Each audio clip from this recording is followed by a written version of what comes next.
our first time that we went on SVP. We went on the Scott Van Pelt show. Yeah. And our last time. You guys do that a lot. Yeah, that's kind of our thing. On today's Pardon My Take, we have comedian Tom Segura back in studio. Great time with him. Like a perfect podcast interview because we had interviewed him a couple months ago. We know him now, and we just chopped it up, had some laughs. He's got a new book out, which I am attempting to read. I'm already on chapter 2. He told an all-time story about finding a body. Yes. So, yes. That was shocking part of the interview. We're going to talk U.S. Open. We're going to talk Stanley Cup. We're going to talk who's back. We also have an update on Billy, which will be after Tom Segura. We'll talk about that. We'll finish the show with that. We have a Monday ruling. We have a packed Monday show, tons of sports to talk about, and we're brought to you by our friends at Visible. What would you do with extra money you'd save from switching to Visible? You could pay $60 with some carriers, but with Visible, it's as low as $25 a month. Think about what you could do with that extra cash. Visible is perfect for singles with extra money. You could take someone out on a date or maybe just live your single life and buy yourself dinner. Who was the single most important player in the NBA Finals? Hank. Dad actually isn't asking for that right now. All right, so switch to Visible at visible.com/pod. Who are you going to say? Fitzpatrick. Don't do that. Switch to Visible. What does Matt Fitzpatrick's win at the U.S. Open mean for LeBron? Hank. It's good. It's good for his legacy. Yeah. All right. Switch to Visible at visible.com/pod. Get unlimited single line wireless for as low as $25 a month. Comparison to a single line with unlimited data at other major carriers. For plan and network details, see visible.com/pod. I know there was a lot that came out from Friday's episode, a lot of different things, but underrated was that ad read to start Friday's show when I went to Hank and he was just, why are you asking me this? So thank you to Visible, presenting sponsor, also presented one of the funniest ad reads we've had in the history of this podcast. Go to visible.com/pod, get unlimited single line wireless for as low as $25 a month. Okay, let's go.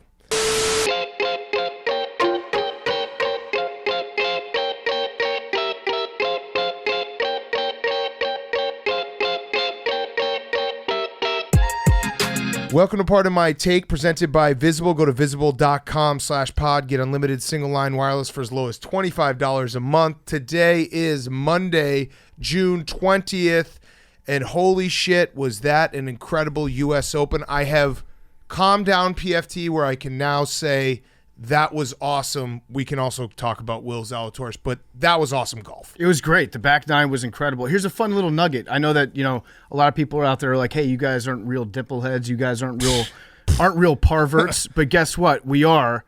And a lot of people forget that Matt Fitzpatrick won the 2013 amateur. He did. U.S. amateur. He did. Championship at Brookline. At the country club. People aren't talking. I haven't heard anyone talk about that. No one has talked about that. We had PFT and I had a lot of money on Will Zalatoris. I actually afterwards said that Will Zalatoris has to figure out his putting. I had some nerds, not true dimpleheads, be like, bro, actually he had strokes gained of like 2.8 or something on the tournament with his putter. I do strokes gained by vibes. He missed a big putt. I would say he lost somewhere around $50,000 worth of strokes gained for me personally. He definitely lost upper four figs for me. That's just my own analytics. I was very angry with Will Zalatoris' putting game. If you want to go off vibes, I'll give you another data point for the vibes being off. He had that one short putt that he made where he did like a double clutch as he was going back for it. Yeah, they were like... He has a pump fake in his putts. Yeah, they actually went and did like an illustrator on how bad a made putt was. Yeah. So yes. It was the worst made putt of the season. And I am now financially and emotionally attached to Will Zalatoris to a level that I will bet him significantly for every major until he wins one. And if he just becomes one of those guys that never wins one, well, my kids won't go to college. Like Phil, for example. Who cares? Yeah, right. So I am in the same boat as you. I also bet on him at the PGA. And same. I screwed that one up big time. I love the guy. This one, I thought we had it made in the shade. Once the wheels started to come off for Scheffler, I was like, well, Fitzpatrick's not going to beat him. So Right. I was riding hard from. We are. What's his caddy's name? Billy Foster. Yeah, so I want to talk about Billy Foster. We're the Billy Foster of betting on Will Zalatoris. Correct. And like I said, I've calmed down, and the more I learn about Fitzpatrick, I like him. But in fury, immediately after, I wrote down a couple notes about this tournament and Fitzpatrick that I'd like to share with you. This is past Big Cat. So I've evolved as a human being in the last 2 hours. This was your pre-woke period. This is my pre-woke period. Well, this first note is good that I've woken up. Not to be xenophobic, but the U.S. Open should be won by an American. So as far as I'm concerned, It's not- Will Zalatoris is the champion. It's not the Open. Right. It's the U.S. Open. Right, The so- Open is like next month at the old course at Right. St. Andrews. Right. Yeah. What is it? July 14th. July 14th. Yeah, so that's the one that he's more than He can win that welcome one, with. dude. That's probably his home course. I'm going to bet Will Zalatoris, but if he doesn't win, I know what I look, I willingly got into trying to bet an American on European soil. That was stupid. It's called the old course. I'm wondering how old that is because like British people, European people have a completely different sense of what old is to us. Mm-hmm. Like to us, something old is like pre-war, probably. Right. To them, they're like, which war? Yeah. Like the War of the Roses? There's a ton of them. Well, the fact that they call this place the country club. That's is- kind of is badass. a power It move. is, Yes, the, that is it's like badass. Ohio State University. Yes. I like that. All right, so that was the first note. The second one, not to teeth shame, but I don't think you should be able to win the U.S. Open with braces. He was wearing braces? I think he has Invisalign? braces. I think he has No, it braces. was full braces. Yeah. Full braces? So, and I'm happy that he's getting his teeth fixed. Like, listen, again, not to shame him, but this is 2 hours ago, Big Cat. This past Big Cat have evolved from this take, but in the moment, the take was, this is bullshit. Take his trophy away. See, Either take the braces off his mouth on the 18th green, and he can have the trophy, or take the trophy away and give it to Will Zalatoris and me the money. you don't need braces if you're a bajillionaire and you just won the U.S. Open. Just You know get what new I'm saying? teeth. You can just knock them all out. Yeah, right. Just get all veneers put in there.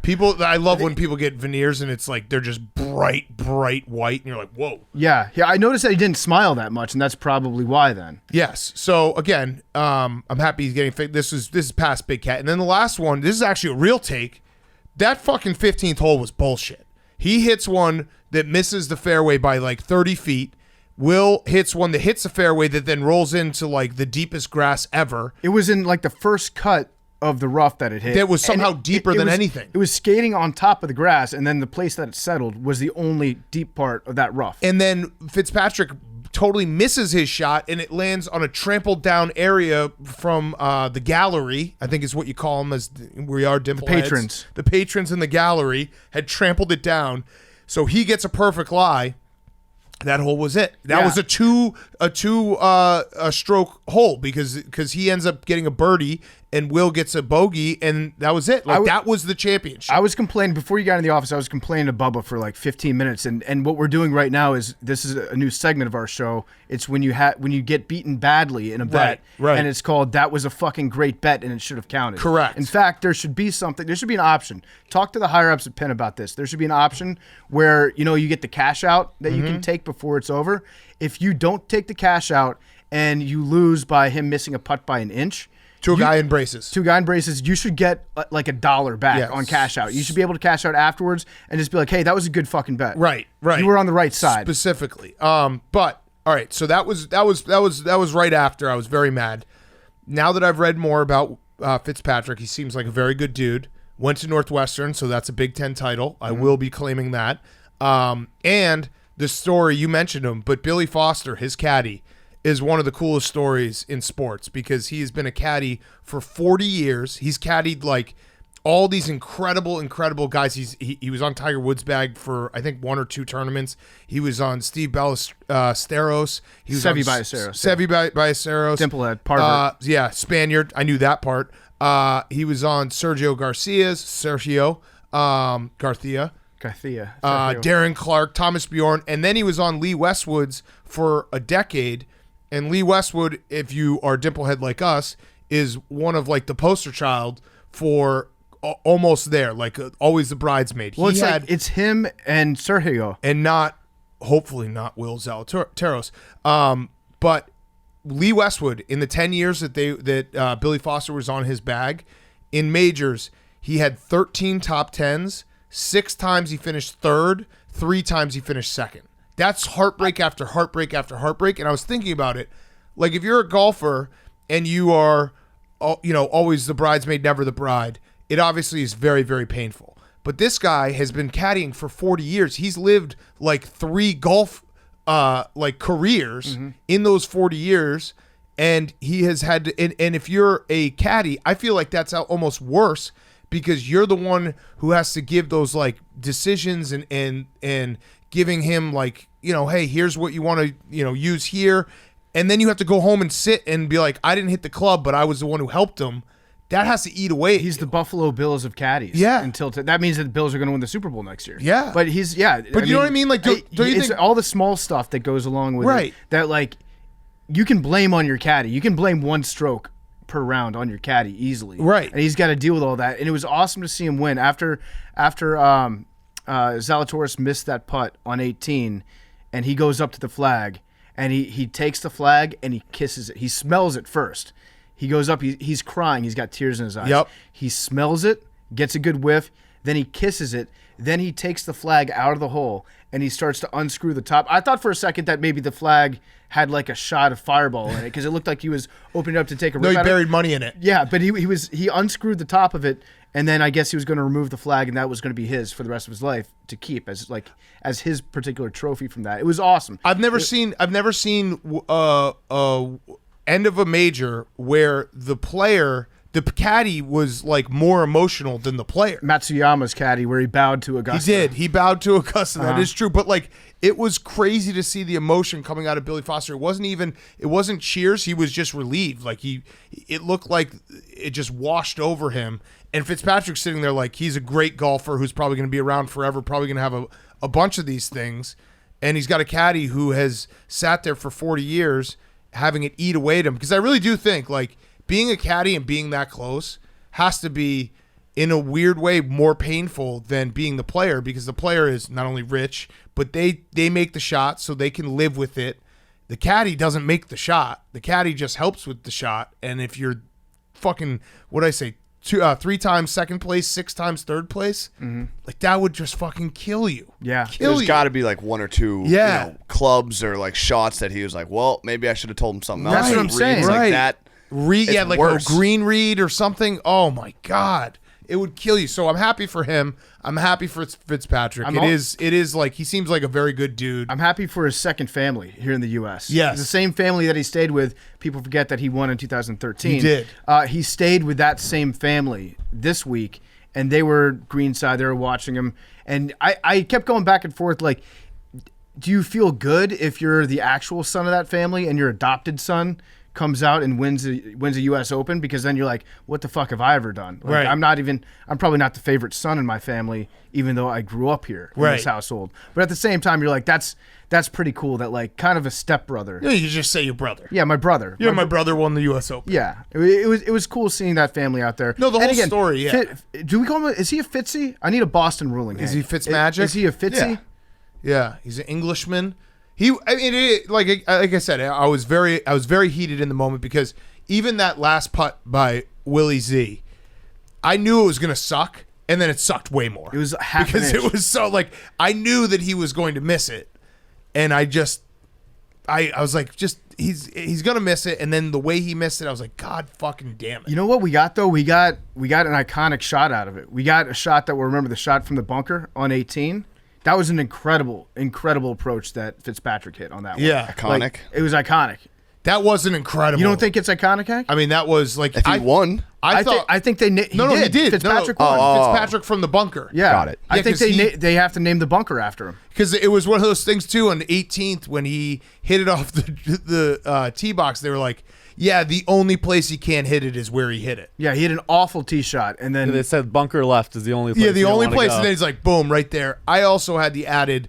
It was my son's birthday, and we had some family for the birthday, and I had to give like a speech right around hole 14 where I was like, "Listen, everyone in my household, I have a lot of money on Will Zalatoris, so we need everyone to lock in. All hands on and deck. then to have that happen and just be like, God damn it. Also, ruined everything. Ruined Father's Day, ruined my son's birthday. Just a little statistic here for you guys. I don't know if a lot of people caught up on this, but Max Homa and Brooks Koepka both beat Bryson DeChambeau. Wow. So isn't that interesting? You don't have to outrun the tiger. You just have to outrun the guy next to you, the fat dork that does steroids, which they did. Max Slam, too. Yep. Yeah, Max Slam made the cut in four consecutive majors. Incredible. I was there on Friday. I was among the people walking around. I got to follow Brooks during his back nine, and then I followed Max because Brooks in the morning, Max in the afternoon. Max was absolutely battling for the cut. Saw him slam his club down. He was pissed off. And then Brooks. So obviously it's like there's a lot of AWLs there. A lot of people said hi. Recognize you? I was talking to Max after. He was like, I was looking for you, but I didn't really like we were on one basically, and he outdrove us. Like we were in a spot where we were like, oh, everyone. We were there for 10 groups. Everyone. The craziest part about golf is like, no matter what the size is, all these guys were within 10 or 20 yards of each other on the drive, and Max had the farthest away. Damn. But obviously there's a lot of AWLs there. A lot of people said hi, but it's obviously there's an older crowd, a lot of grandfathers, business guys, like people that probably don't really know what podcasts or Part of My Take are. A lot of guys entertaining clients out there. Yeah. And Brooks, we were following Brooks around. He had a good-sized crowd when he was with Scotty Scheffler and Cam Smith, and so many people yell Blake. Like every single shot, it's like Blake. And it just hit me that this must happen at every tournament, and at every tournament there's definitely like an old guy there that's like looking around saying, why are they saying Blake? So confused. His name is Brooks, and someone at some level has to explain it, and that just cracks me up. Like, obviously, how big the show is, but when you see the real-world examples of it, it's so much funnier. It reminds you that the whole Blake thing is a lot of deep lore. Part of my take. Yeah. Did you wear a glove and spikes? I did not wear a glove. No, I did wear a nice rowback, though. They sent me a nice shirt. Oh, damn, because I feel like if you go to the U.S. Open, like, you got to wear a glove just in case they are like, hey, you want to take a shot? My favorite people in the world are the dorks that sprint to shots. Like after they land in the rough. Yeah. And you have like, at one point for the final pairing, there were probably like 600 adult men that were just sprinting down the fairway, like shoving people out of their way to get closer to the ball. I also love the guys who work for the USGA, I believe, and they have the little red flags. And like if you hit just a terrible shot, they just walk over and so like cockily just stick it right next to your ball. Like here it is. Well, it's all the way down there. I was thinking the first cut of the rough though. That's what was crazy. Is like the first cut is the ball's gone. Right. I was thinking that, like, is that at every single major event? Do they have someone whose job it is to help people find their balls? Yeah. I think so. To me, that's cheating. To me, that's not the way that golf is meant to be played. As a golf purist myself, they should have to find it. Yeah. I lost upwards of 25 balls last time I golfed. Yeah. And I didn't have somebody that was out there trying to help me out. Like maybe I would have broken par too if I had somebody that was telling me where all my balls went. It's a fair point. And it's I mean the course got a trophy. That also jacked me up watching that video of the grounds crew. The groundskeeper got a trophy, right? Yeah, the groundskeeper got a trophy. It goes to the course. They handed it to him so that he could then give it to the course. Because it was a course job well done, like a very tough tournament. The video of the grounds crew getting pumped up before the final round was so funny. The course had a walkout cheering, song. Yeah. It was like a boxer getting ready for a heavyweight fight. It's the USGA ground crew. Oh, it's not the regular. That's the only major is the U.S. Open where they have the outside crew comes in and sets up the course. Like at all the majors. How can we make it harder? Yes. They're like SEAL Team 6 that parachutes in and like it's their job to really fuck this place up. That's what someone in the crowd told me. That if that's wrong, that's wrong. I love that, but yeah, let's go with it. Some guy was like, damn, these groundskeepers must be stinks for the crazy. groundskeeper at the club. They just you set them up. You set them up for them, and they just get alpha. The grass comes in. The grass didn't grow overnight. Yeah, that grass was, they've been working on that grass for a long time. I feel like the groundskeepers at the course, they spend months and months and months putting in like the behind the scenes hard work. They hand the baton off when they come in. Yeah, they got to plant the shit ahead of time, and then they probably just grow everything super long, and then the USGA gets to come in and say, USGA, they come in, they're like, okay, we're gonna shave like half an inch off this rough, and you guys are good to go. But it was awesome. They were shipping up to Boston for the course, like being like, let's fucking go. And the some of those shots when it would hit a part on the green and it would just roll for 50 yards. That was my other I don't know how takeaway you don't quit from being in person is that putting is impossible. They were tapping putts and if it missed the hole, it would miss by 10 feet. Yeah, there was one point where I think it was Scheffler. You have to have a Scheffler perfect read. Hit a shot backwards. Yeah, he had that chip on and Sunday. it rolled back down. Yeah, and with the thing like with Scotty Scheffler, when I'm watching him play, I just assume that he's going to hole out from the fairway every time. He's so fucking good. Like I think he's the number one golfer in the world for a reason. But he was the one I was really concerned about overtaking Will and winning another major because that dude is a fucking monster. Yeah, it also was one of those weekends where the Live Tour and all the talk about it, and obviously you have to talk about it, but it reminded you like as long as you have the majors. The majors are just incredible. They always there's drama. People, the casuals, not us. We tune in every weekend, no matter what. But the casuals all show up for the majors, and it did not disappoint. That was like high stakes drama that didn't go our way, and I'll be replaying that for a long time. Me and Big Cat have what the kids call tour sauce. Oh man, big time, huge tour sauce, big time tour sauce. Okay, other stories for this weekend. That was Billy Foster.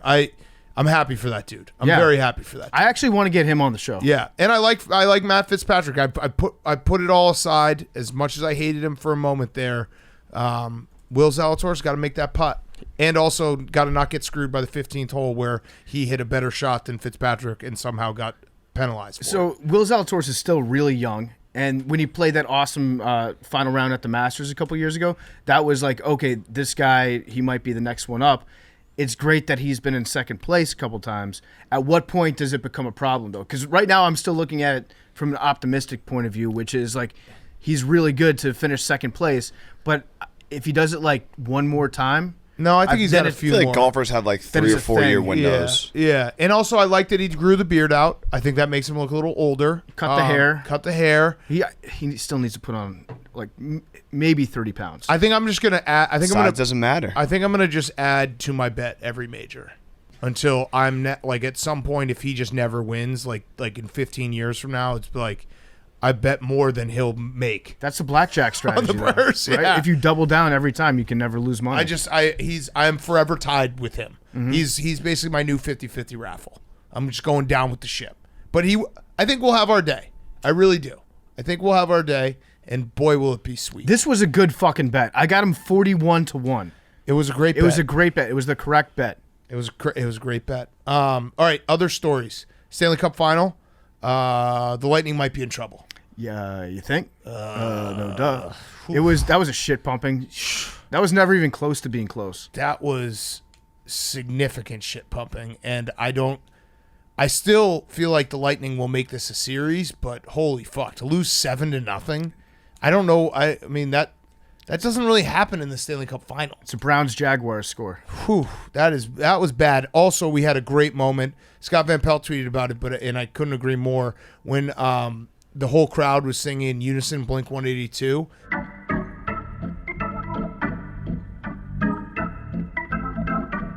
And SVP pointed out, like, we as Americans have missed, like, why did we miss the singing as a crowd phenomenon at sports events? Because it is instant chills no matter what. What were they singing? They were All the Small Things. That's a good Did you one. see a clip? It was awesome. No, I haven't seen the clip yet. Everyone was singing in unison, and it was like, you can pick any song. It's what Europe does so well. Like, when soccer stadiums sing songs all together, it's just like goosebumps and chills down your spine. So when they did that, and he pointed that out, I was like, yeah, you're absolutely right. Like, why did we miss the boat? We need more singing in stadiums. Well, so we do. We have one song that we sing, and it's two. My bad. First, Sweet Caroline. Yeah. People sing that sometimes. Who Let the Dogs Out? No, the other is Seven Nation Army, but they don't sing the actual words. They just do the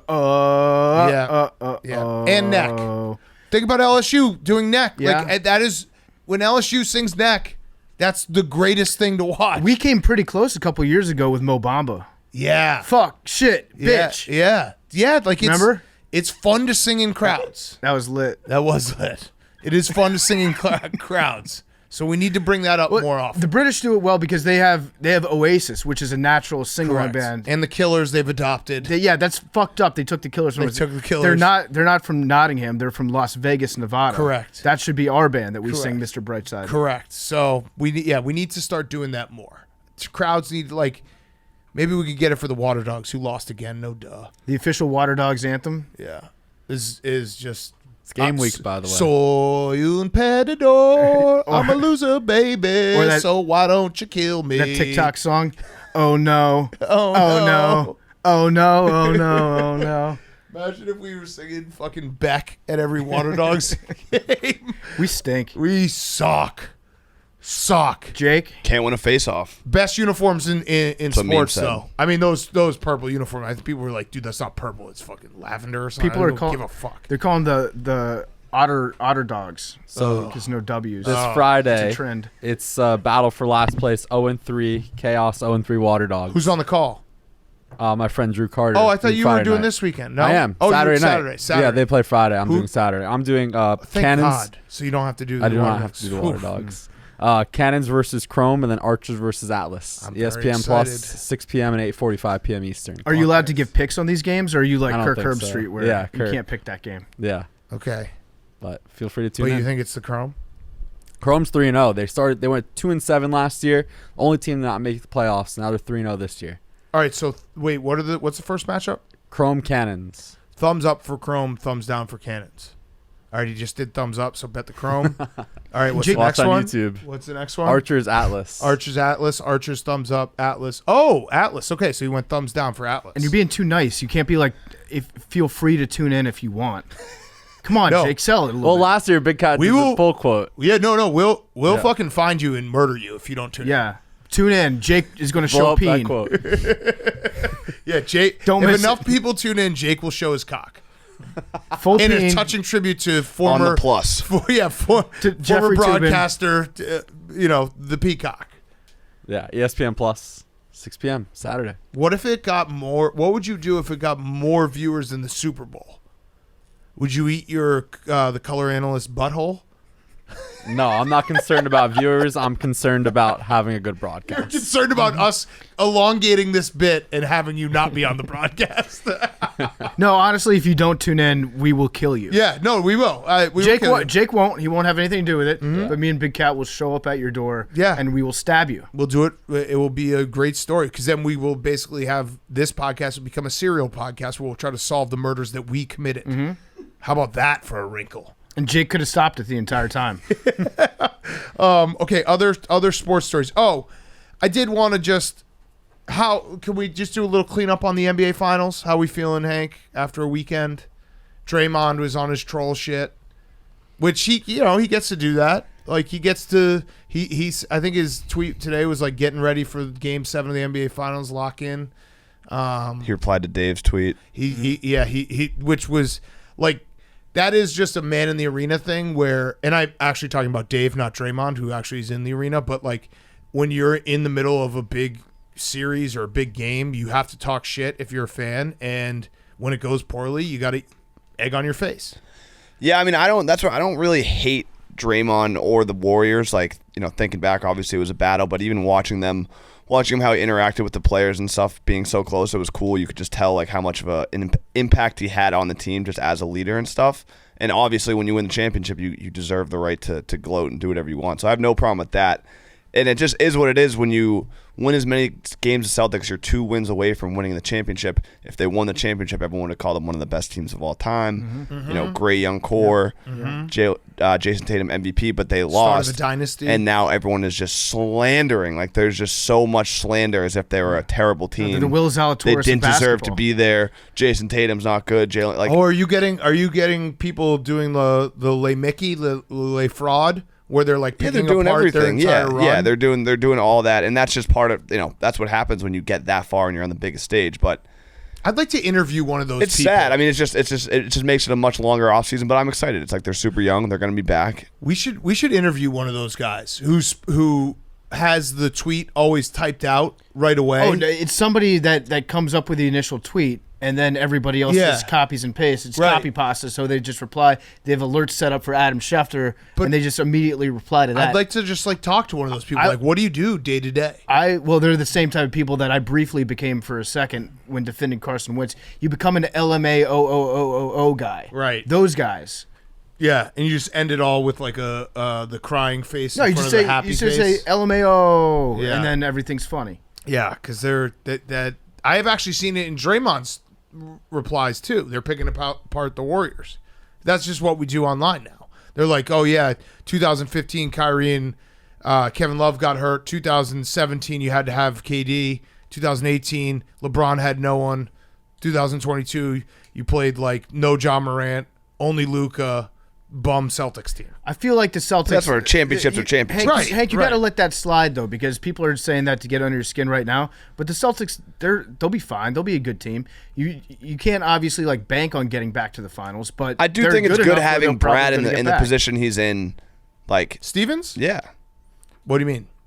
Like he is now going to be able to help the team get better. Yeah. Through the front office. What are you? One thing I forgot to say, which was cool, and part of the surreal experience was Danny Ainge. Like Danny Ainge, Kraft, and Grousbeck, like all walked by Dave. Why was Danny Ainge there? He was there. He was wearing a Celtic shirt too, and he came up. Yeah, he is a Celtic. He came up to Dave and was like, "What's up, big fan?" Blah blah blah. Like they all walked by and all like came over and like shook hands and stuff. And it's just you think? Wait, that's insane. If Danny Ainge, if the Even Celtics like had won, Danny Ainge walked away and Dave was like, that was crazy. Yeah, if the Celtics had won, would Danny Ainge have gone on the trophy celebration? Probably not on the celebration. I mean, but he built the team. Yeah. Like he deserves credit. He would have. I don't think he would have made it about himself. I think he was just there supporting. Yeah. But This is like the ultimate. Sorry, That's guy. a He has great good Danny yeah. Ainge moment though, Yeah. because he's the guy who's always like, you know what, we're the second option.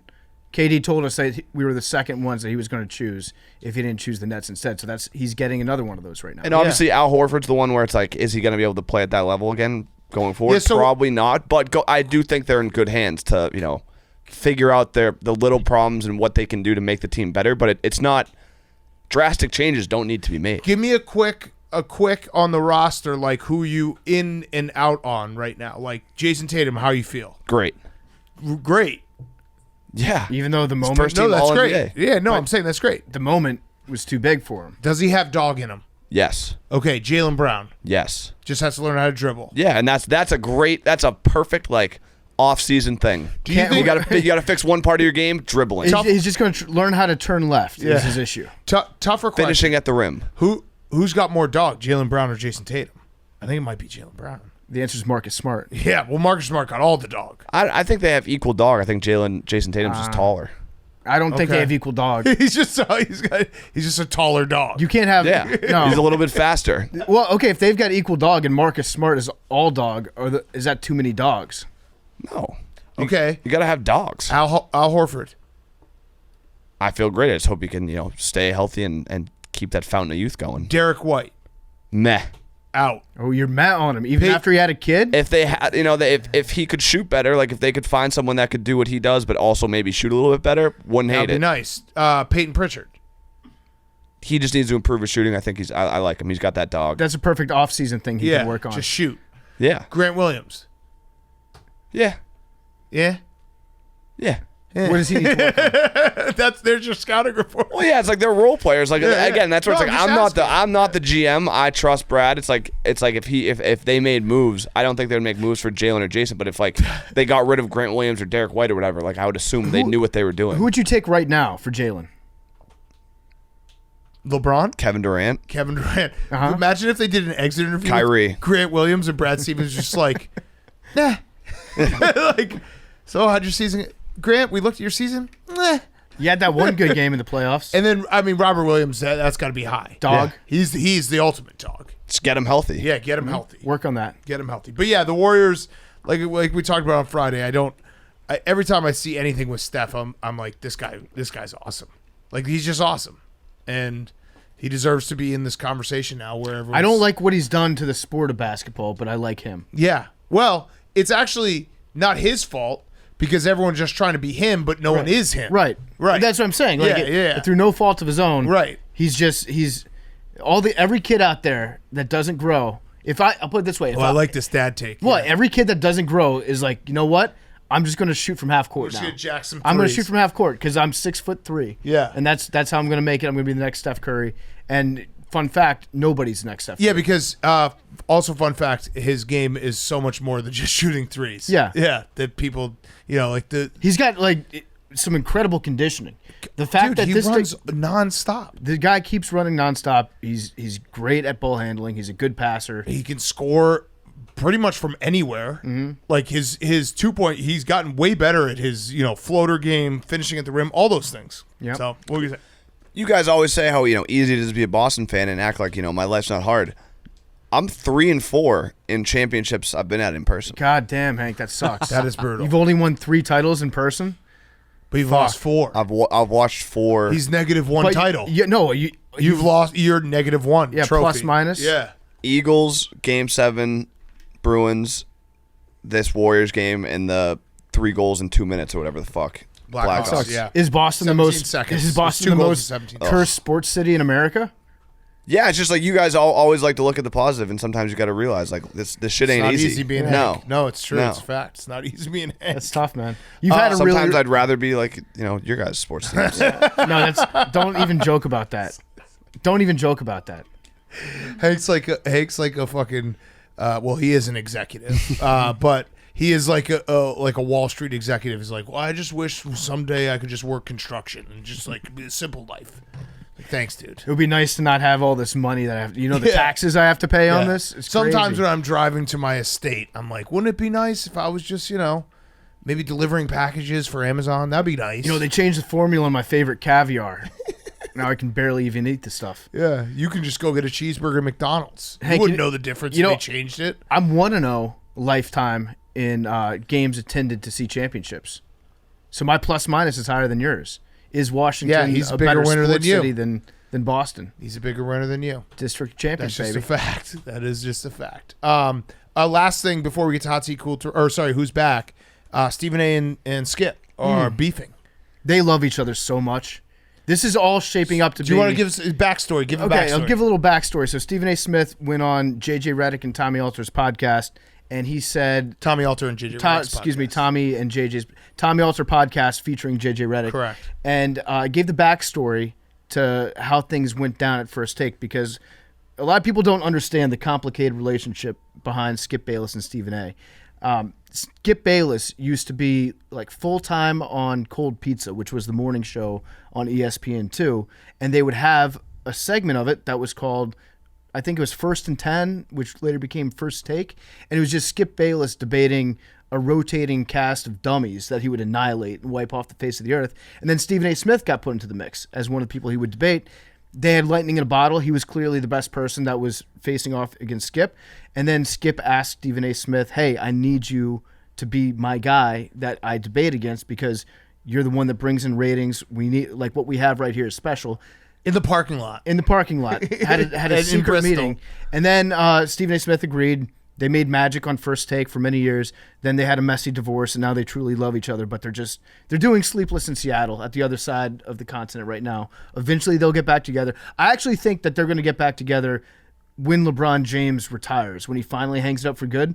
They should do a reunion episode To debate his legacy. It should be pay-per-view, 3 hours of Stephen A. Smith versus Skip Bayless nonstop. You're just going to print money. So then Skip Bayless starts to debate what Stephen A. Smith said, because that's his only natural reaction to hearing Stephen A. Smith talk. He's like, I'm going to debate this. In a very dramatic podcast reading where he was just... Yeah. He kept on showing how upset he was. He kept on calling him my brother Stephen. How could you do this to me? Stefan, yeah. No, he was getting very emotional about it and was saying, Stephen A. Smith is telling some of the truth here. I did talk to him many times. What we had was incredible, but it wasn't me begging Stephen to stick around. Right. And then there were other people at ESPN that were saying, yes, you did beg Stephen A. Smith to stick around. It's all so funny because like they're so fucking in love with each other and they don't even realize it yet. And they know like that's what makes magic, the two of them. When Skip is debating against Shannon, you know that he's secretly thinking about Stephen A. Smith. Correct. Like at some point he's going to accidentally say Stephen A. Smith's name Right. when he's debating Shannon. But I just need the two of them back together. The people that didn't grow up watching them on television, you missed something truly special. Yeah, you did. And I think also Steven is going to get, like, he's in this tricky spot now where, you know, when he goes up against Mad Dog, that's entertaining. But now he's going up against the younger generation that just, they're not buying in. Like JJ and CJ McCollum just eviscerating Stephen A. Smith.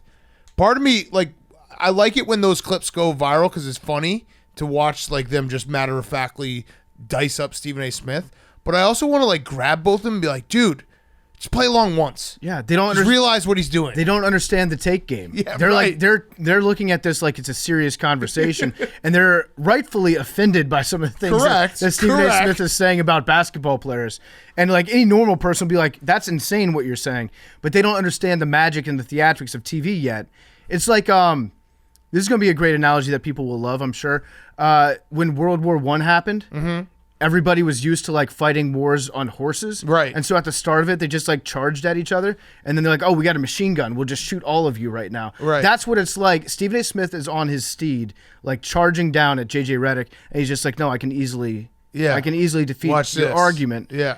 But it's nothing compared to the way that they used to be. I know. And I actually think if we're talking about who won the divorce, I think Skip did. I think Shannon is way better than playing that type of game. That game. Yes. Shannon is actually pretty good at it. Yes. But right now, Stephen A. is going up against a mix of Mad Dog, which is the best. He's the best on that show. Right. And then JJ just annihilates him Right. all the time. And then Max Kellerman just basically pulled his pants down, bent over every time. Right. And Shannon also plays the role of like diehard LeBron fan. Yes. Which is great. It's perfect. Yeah, Lay Shannon.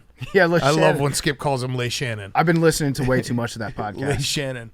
Okay, let's do Who's Back. Who's Back is brought to you by our friends at Skrill. Skrill is the best digital wallet for gamblers because it was built for gamblers. Sophisticated gamblers use it to manage their bankroll. Whether they are playing games like poker or betting on their favorite sports, they manage their bankroll using the wallet, which allows them to pay instantly and securely. It's payments without limits, basically, and you can access your bankroll with instant deposits and withdrawals, and also draw the cash using your prepaid card. Let's just say Skrill is the best digital wallet for sports bettors, so it's a no-brainer to create your free account right this instant. Make sure to sign up at Skrill.com/Barstool to create your free account and complete the account verification by clicking Follow the Game after registering so you can start using their digital wallet today. Skrill.com/Barstool. Like I said, you can access your bankroll with instant deposits and withdrawals and also draw the cash using your prepaid card. Skrill is a no-brainer. Digital wallet is the best digital wallet built for gamblers out there. Skrill.com/Barstool. Create your free account and complete the account verification by clicking Follow the Game after registering so you can start using their digital wallet today. All right, who's back? Who's back? Hank. I have a couple. My first one is reality shows. Oh, Okay. I think you're going to talk about the one I'm thinking of, and I'm so excited for it. I think it's about a reality show for this company. Oh, Yes. Fuck. Is that the one you were thinking of? Yeah. I was. I've been thinking about it all day. I can't wait to watch the new season. I got to find out which the one I saw a promo for it, and it was like 16 fights in like a minute, and I was like, I'm fucking in. But we are doing a reality show in Barstool this week. Big Cat, his daily YouTube show, The Yak. It's basically being presented by The Yak. We have 12 potential future employees of Barstool. They will be going through 4 days of trials and tribulations, and at the end of the week, there will be one winner, and that person will be given a 1-year contract at Barstool. So there will be The Yak is every day at 1 o'clock on the Yak YouTube channel, and then at night there will be a prime time show where you can watch, basically see what they did during the day, and then there will be the elimination ceremony. So that's happening all week. Make sure you tune in. Would you say there's more trials or tribulations? I don't see. You said there would be both. It's gonna be great though. Someone is literally gonna be our coworker after Thursday. They're getting a job at Barstool, and there's a lot of different fun things we're gonna do with all the contestants. Whittle them down day by day. I don't know where you could watch like a show where you have 12 people to start on Monday morning, and you're gonna end up with one by Thursday night. It's like a binge watch in real life. In real time. I heard one of the contestants is not able to fly to the taping. He had to drive because he's on some sort of a list. That could be true. Tune in. Could be true. Tune in. I was referring to Baddies South. Ooh. I don't know on Bonk. the Zeus Oh, network. hold on. I saw Who's that? that? Was a bonk.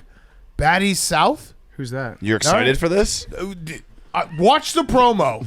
Oh, that's a big bomb. You know what? I actually think Hank has. You thought I was talking about Batty South? And Big Cat looks at me like, oh, you stole I don't that know from why, me. but I saw this promo and it was the most incredible promo I've ever seen in my life. I feel like Hank's taken his eye off the bonk ball, and I don't think you've been keeping track of Big Cat's Okay. bonks. I think it's been a one-sided When's list. this list public, Hank? I think we'll go. I don't know. Y'all need to keep my name out of your mouths. I already know none of y'all hoes want pressure. I'm talking. This is not going nowhere. What? What? It's like every scene is like 10 seconds and then they just start brawling. So yeah, I was talking about Batty South. But yeah, Barstool Idol this week. Starts at 1 o'clock on the Yak. You can meet all the contestants then. Yes. My other who's back was Jon Snow, Yeah. the prince who was promised. We've talked about it a bunch on the show and how I still have been, in denial about Game of Thrones. You but fucking love Jon Snow. I do fucking love Jon Snow. Live action spin-off series centered on the fan favorite character Jon Snow, the Hollywood Reporter has learned, is in the works. So he'll be back.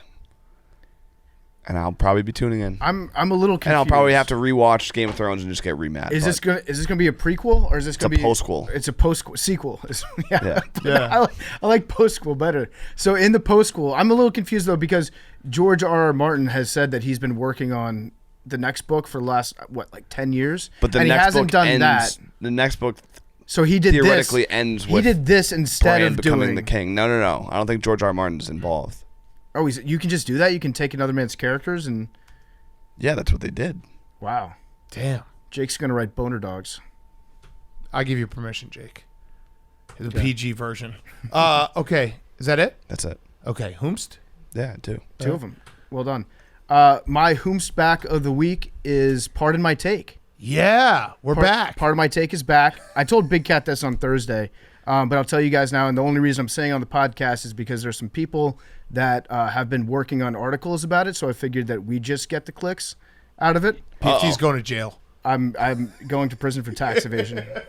Imagine. No, I signed a contract on Thursday, so I'm coming back. The show goes on. Sorry to all the haters who are crying and weeping. This is a place that I think I speak for everybody in this room, but I love doing this show. There's no more fun place to work.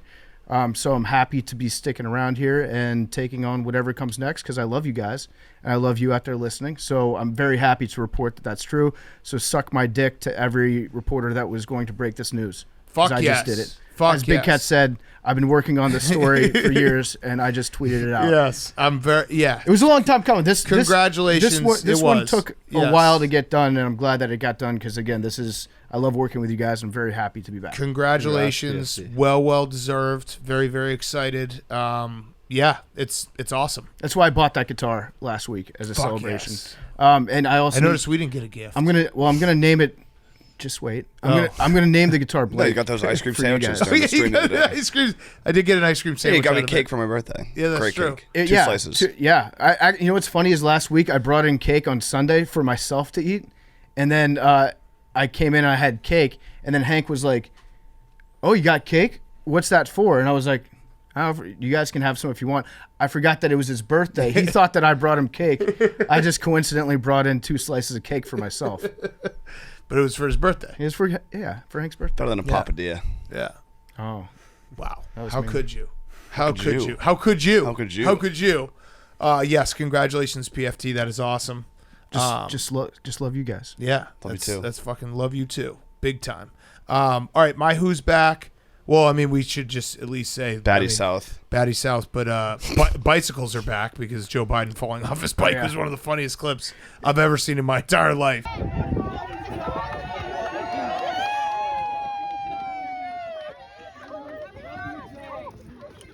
It was awesome. It was. What? There's no more perfect timing, comedically video out there. It had everything in it. It did. It was.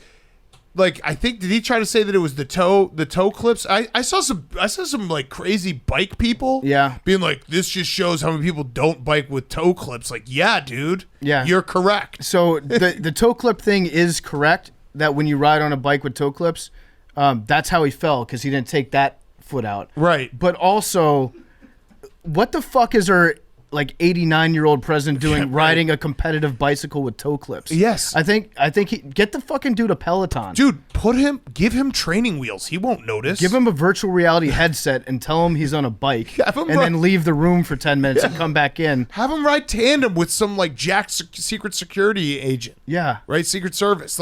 Also Secret Service, you got to be there. You got to be there to make sure he doesn't hit the ground, because if you fall and he doesn't hit the ground, it's whatever. But the fact that he hit the ground was so fucking funny. Mm-hmm. Also, that You got to be careful. That was actually when I realized Jim Calhoun was getting the end of UConn. He did like a charity ride every year, and he'd just fall off his bike every year. Well, no, he'd just like break his ribs, and then he'd go out and coach and win like national championships. He broke like 9 ribs one time, and he still finished the race. Yeah, no, he'd do that like every year. It's like, oh, Jim Calhoun fell off his bike again. Yeah, so Biden, and to all the losers out there that are like, actually, this isn't funny. He could have gotten seriously hurt. Yeah, I know. That's why it was so funny. Also, that would have been even like if he had fallen off and broken his hip. Okay, I know like that's very serious when you're talking about a guy that's 90 to get a broken hip. Yeah, that's it. He's but dead. It still would have been very funny that our president fell off his bike and broke his hip. Oh, and it became like I had to mute the mentions because it was like then people were like, well, what about when Trump did this? Like, dude, everyone laughed at that too. Yeah, we can like that was the top of the news every night. Like when Trump would play tennis and his ass would just be out there. That was funny too. Yeah, we love that. We love this. All politicians are fucking weirdo losers. We have to laugh at them when they fall off bikes. Mm-hmm. That's a fact. And then my other who's back is our friend Dan Dockich. I don't know how we missed this. Put a pin in this one, Jake, because it's definitely going to be on the takeys coming up in a month or whenever we do the takeys. This happened on Thursday night. He tweeted, interesting.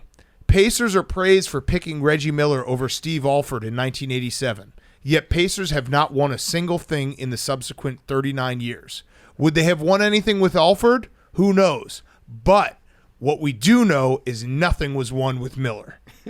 That's a hell of a one. Alford? Steve Alford. What are Alford's career stats there? He wants Steve Alford to be the Indiana, because he's Indiana, right? Yeah, he was an Indiana legend. He coached Iowa for a while. I think he had some things. Did Steve Alford, is he like one of the top 5 shooters of all time in the NBA? I don't think so. Okay, so probably that's going to be tough to argue that. But they didn't win anything with Reggie Miller. That's very true. So that might had more to do with Michael Jordan. I don't know. I can't take anything Dan Dockich says seriously that doesn't end in my ass. Right? He loves being like just tweeting out whatever and being like my ass. I just loved that he is still out there making those kind of takes. They should. I genuinely I know that a lot of people don't like Dan Dockich. I do like him because we need these takes. Yeah. And if he was sitting in this room right now, I'd say that's a stupid take and we'd debate it and it'd be fun. So I'd say that to his face. I hope I go on his show next week and I tell him to his face how stupid that is. But I love that he's doing it. He's entertaining. Him and Stephen A. Smith should debate. Like those are 2 guys that I think could go at it. I mean, that's just so wild. I love it. We need these to keep the take ecosystem floating around. Mm-hmm, I agree. Yeah. All right, Jake, who's your who's back? My who's back of the week is Gus Duggerton. Ooh. We have a release date for the new video game, July 2023. Oh, fuck so next summer, so far. Bugs is back. Yes. All right, so hopefully you don't have time to play it and nothing bad happens. Whoa. What? What, Jake? The reason he played it is Was because COVID? something bad happened. So I'm saying hopefully you don't have time to play like me it. personally. Yeah, no, the way that it came paralyzed across, or like, something. it'd be a real shame. No. It'd be a real shame if Big Cat were to Got die. fired? No. You know what I mean. It'd be a real shame if you I got don't. hit by a I bus. know what I intended to say. I took it the worst possible way. Yeah, I did too. I'm nervous about this game, by the way. You don't think it's going to be good? Too much hype? I don't. We all know where Madden has gone. Like, don't make it too. I don't know. They're just there's something about sports video games. Like, I don't know when it happened, but it happened, and like graphics got too good, and the movements got too difficult. Like, I wish they could have great graphics, but also some of the simplicity that we had. You know, like when you think about the best video games, right? It's like MVP baseball in like 04, 05, or whatever that was. It's NCAA football right towards the end. Tiger Woods 2006. Tiger Woods, yeah. Like I actually loved Ken Griffey baseball for N64. Yeah, that was sick. That one was sick. Like there's something about the simplicity of those games that just works, and I don't want them to ruin. You make the graphics too good, and the games have such nuance and intricacies to them that it actually there's too much to control sometimes. Right. Like less is more, and like NCAA football 2014 is pretty much the perfect football video game. It doesn't really get any better than that. But it's different people that do that game. It's not the Madden people. It's like completely different people. I'm just Hopefully nervous. they've been like frozen in a cave somewhere since 2014 and they get that exact same staff back into place. I want to get ahead of it because I'm nervous because I was thinking about this when they announced it last week. I was like, I just hope they make the game for the common man and not for like the dudes that are playing for like $1 million in a weird room where they all have those weird chairs. I guess they're called gamers. The gaming chairs? Yeah, the gaming chairs. The like guys that are like inhaling oxygen out of the aerosol cans? Yeah, I don't want that. I want it for the common man. I want it for the regular guy who's going to play, a couple hours at night when they get home from work. Like, give it for those guys. Mm-hmm. Stand up for those guys. Apologies for my phrasing. I want you No, alive. I'm just fucking with you. Hopefully you nothing obviously bad want happens. me dead. Yeah. No, I mean you already to the world. You already took out Billy, so you're like I'm one step away from the big chair. No, when people How mad were you when PFT announced that he got re-signed? So excited. Yeah, no, you've been was like- staring me down this I saw episode. him cross off something on his list when you said that. Yeah. I was like, oh shit. So, yeah, what people don't realize is wait a second. Last Thursday, Billy missed the taping, right? Yeah. Who was he out with on Wednesday? Yeah. Did Jake? you roofie him? Did you dope him up? All right, we'll talk about Billy after. Were you like, have one more shot, Billy? What's the worst that could happen? Did you tell Billy the wrong time for the interview on purpose? I actually told him we had a 9 a.m. interview, and he freaked out. It was obviously kidding. Right. Uh-huh. But that was good though because scare him a little. But we'll talk about it after Tom Segura, the Monday ruling, as Hank said. Before we get to Tom, great interview. Definitely tune in. Great interview. It is brought to you by our friends at Coors Light. Summer is full of official events like weddings, graduations, and annual 4th of July barbecues. But everyone knows the best parts of summer are the unofficial ones. This summer, Coors Light is the official beer of everything unofficial, celebrating those moments that truly make summer chill. What summer activities are you most looking forward to? PFT. Unofficially. Unofficially, Unofficially. eating Taylor ham at the beach. Officially, eating pork roll at the beach. And with a nice ice-cold Coors Light. That's right. Nothing Yeah. washes down a nice pork roll sandwich like a Coors Light. The best. I saw someone tweeted us the bluest mountains I've ever seen in my entire life on Friday, and I got so excited because that is what summer is. It's the Blue Mountains. It is a Friday night when you're just hanging with your friends. It is Coors Light. So there's only one beer out there that's literally made to chill, and that is Coors Light. Summer chill starts with Coors Light. Make the most of your summer with a chance to win exclusive chill merch, fun local experiences, even a trip to New York, Chicago, or Los Angeles. Enter to win at CoorsLight.com/take. No purchase necessary. Sweepstakes ends August 15th, 2022. Game ends September 6th, 2022. 50 states at DC and 21 plus only. Void where prohibited. For rules, visit CoorsLightSummer.com. Celebrate responsibly. Coors Brewing Company, Golden, Colorado. Okay, here he is, Tom Segura. Okay, we now welcome back a good friend of ours, recurring guest, Tom Segura. He's got a book out. He wrote a book. I did. It is called I'd Like to Play Alone, Please.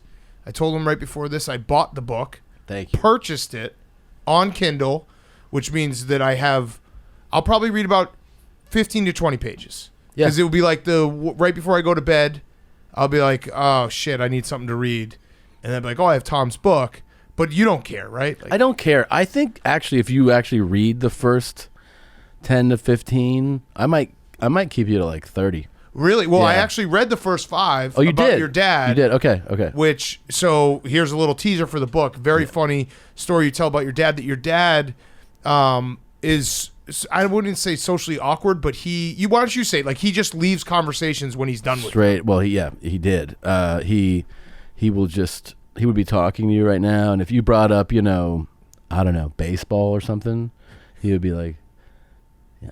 And then he would just and literally, like, I've had so many friends go like, yo man, like I was just talking to your dad and he just like walked away. And I'm like, yeah, no, I know. And then sometimes we would chastise him and be like, hey man, my friend was talking to you. It's not that cool. And he's like, what's that? And you're like, my friend who was talking to you. It's kind of rude that you walked away. He'd be like, yeah, I was bored. And he just kind of, and then he'd walk away from that. And would he do that to you too?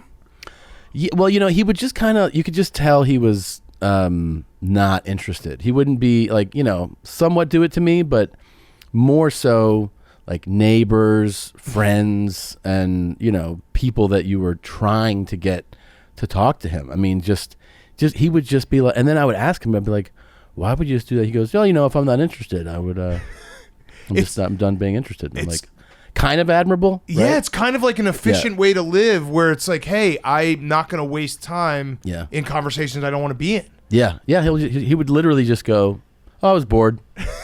So I walked away. And you're like, in the middle of the conversation? Like literally talking, you're like, oh yeah, we have the way that we talk to like each other's parents is a little different, you know what I mean? Right. Like, so people like my friends would be like, oh yeah, Mr. Segura, I saw in the news, and he'd be like, yeah, and then just turn and just walk away, and they're like, sometimes they think they offended him. I'm like, oh, you didn't offend him, you bored him. Yeah, that's He was way bored. worse. Yeah. I might be getting too deep with this already, but do you think, like, is there any chance that made you better as like a communicator, knowing that you had to keep your dad? It's like the world's toughest audience. Yeah, you're kind of right. I mean, they each, like, your parents each have a thing that definitely gets to you. And yeah, I mean, I would also, you could just tell with him, that he was not interested when he wasn't interested. Sometimes I'd be like, I gotta tell you something, and I would start telling him, and he'd be like, yeah, wow, like that. And I'm like, hey man, like, I need you to like really pay attention here. This is important. I'm telling you about that I'm having kids. Yeah. Yeah. And then it would like, or if you said, I need your advice, that was somehow a different message to him, and he would like show up for that. Right? Oh, okay. Right? So he'd Like, lock in. He'd lock in on, but you had to make it like, this is a request. Right. This is a special request. I need you. I need you. Yeah. Then it's different. But if it's just casual, the other thing he would do is he would share a bunch of thoughts about cancel culture, what I think, and like go on like a 10-minute thing, and you go, okay, this is like an interesting conversation. I'll be like, well, one of the things that I think, he'd be like, all right, well, I love you, buddy. And I'll go, hey man, like, you think I'm just recording the call or something? Like, I thought this was going to be a back and forth. He didn't really do that. He just wanted to get it off his chest. It was always, here are my thoughts. And then after a while, obviously you kind of get used to it, but it'd still be frustrating. Right. Right. Yeah. So, I mean, what made you want to write this book? I mean, I had zero desire to do this. So someone showed you the money. Well, not even that, man. It was a little bit of money, but it was the deal came together a couple months after the pandemic. So I'm sitting at home. It becomes clear we're not going to tour. And we're like, I don't know how long we're not going to tour for. And I'm sitting at home, and they're like, have you ever thought about a book? And I'm like, I've sort of thought about it. Then they go, what kind of book would you write? I'm like, I don't know. I mean, I've read a few humor books comedians have put out, and then like David Sedaris, like these types of stories. I go, I like some of those. If I could do something like that, where it would be essays, stories about things that have either happened or whatever. And I kind of have this conversation with a publisher, and they're like, okay, well, send us like a sample. So I write a couple, I don't know, I think I sent in like 9,000 words. What was the story you sent in? Well, it's definitely something that's in the book. I'm trying to remember what the first ones were, but it was like in that world of like, here's a humor piece, I guess you would call it. Right. And I also, you feel like, I don't know, you send in that, you kind of go, I feel like I'm done. Like, I mean, the night you're like, I think I got it out of my system with this sample. Right. And then they go, all right, let's do this. And you're like, how much more do I have to do? And they're like, oh, a lot more.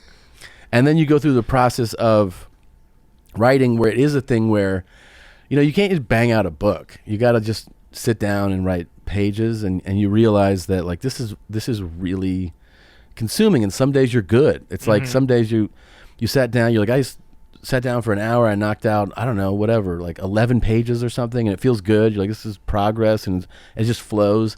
The next day you're sitting there for an hour, and you have like a paragraph, right? And you're like, and it's kind of like that, where you're like, some days you're productive, and you finally do send something in, and then you kind of feel like, God, I'm fucking exhausted.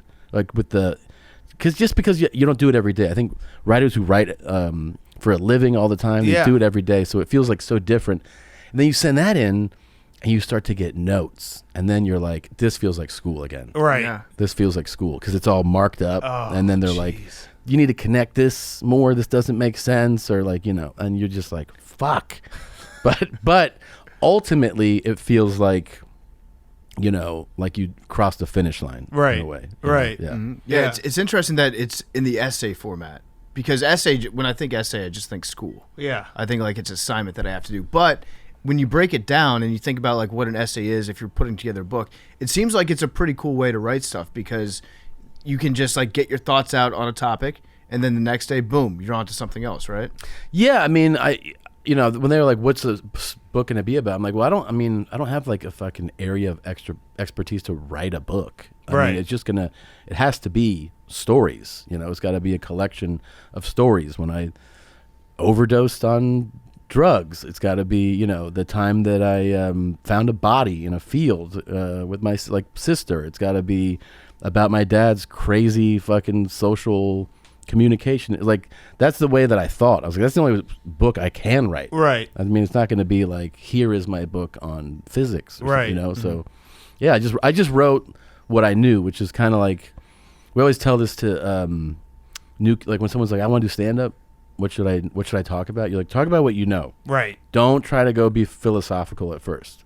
You work at the coffee place, talk about that. Yeah. Don't get too crazy. Yeah. Is there a chapter about Bert?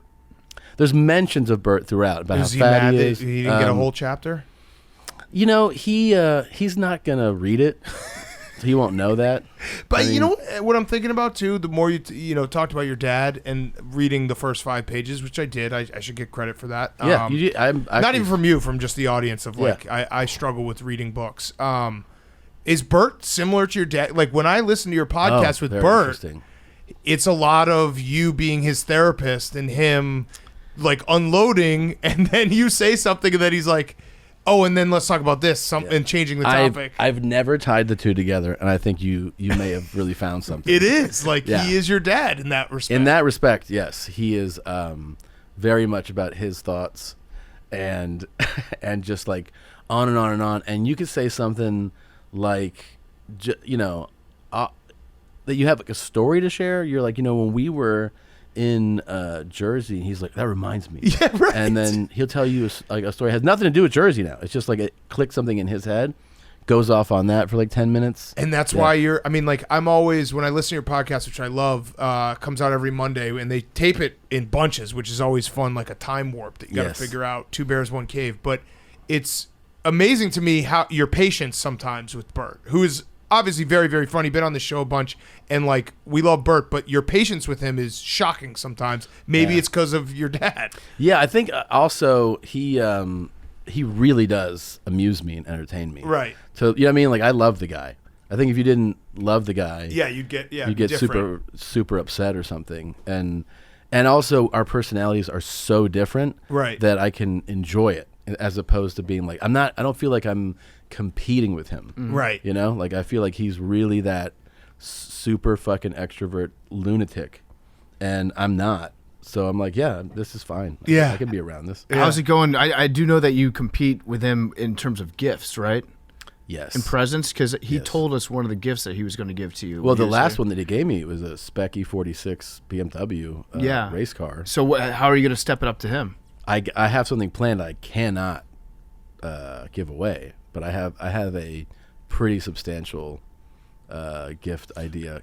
So this sounds like something that we do on this show a lot, which is we get really into things, and our own like weird ideas and traditions and customs that we have here, until it goes to a place too far, and we all have to agree that we have to stop doing it entirely. I think we're about there with the gift giving. Well, I was going to say, what year do you think one of you is going to the moon? Because that feels like that's what's happening here. Well, the it started with an e-bike. I got him an e-bike, which is like, it was $3,000. Yeah, $2,000. Yeah, $3,000. And it was like, wow, this is awesome. And he was like, you give way better gifts than my wife. He's like, my wife gave me a fucking wallet. He's like, who the fuck wants? He got really upset about that. And I think she got him like a nice wallet. He's like, what a shitty gift. It is a shitty gift. Yeah. And then I got him this e-bike, and then he's like, I'm gonna step it up. I'm gonna get you something that's more expensive, and we'll top each other. And so it's been topping. It was like, he got me a jet ski. I got him charter flights in and out of Austin. He got me a fucking race car with a trailer, right? Because you can't drive it on the street. And so now it's about, and that's a substantial purchase. Yeah. So you've topped it. Well, I have to. When's his birthday? November 3rd. Do you have conversations like with your family, like, hey, you know, it's that time of year again. Bert's birthday's coming up. Yeah. We're going to have to be eating lean. Yeah, put that milk back in the bottle. Little Caesars, not Pizza Hut. I don't say a goddamn word.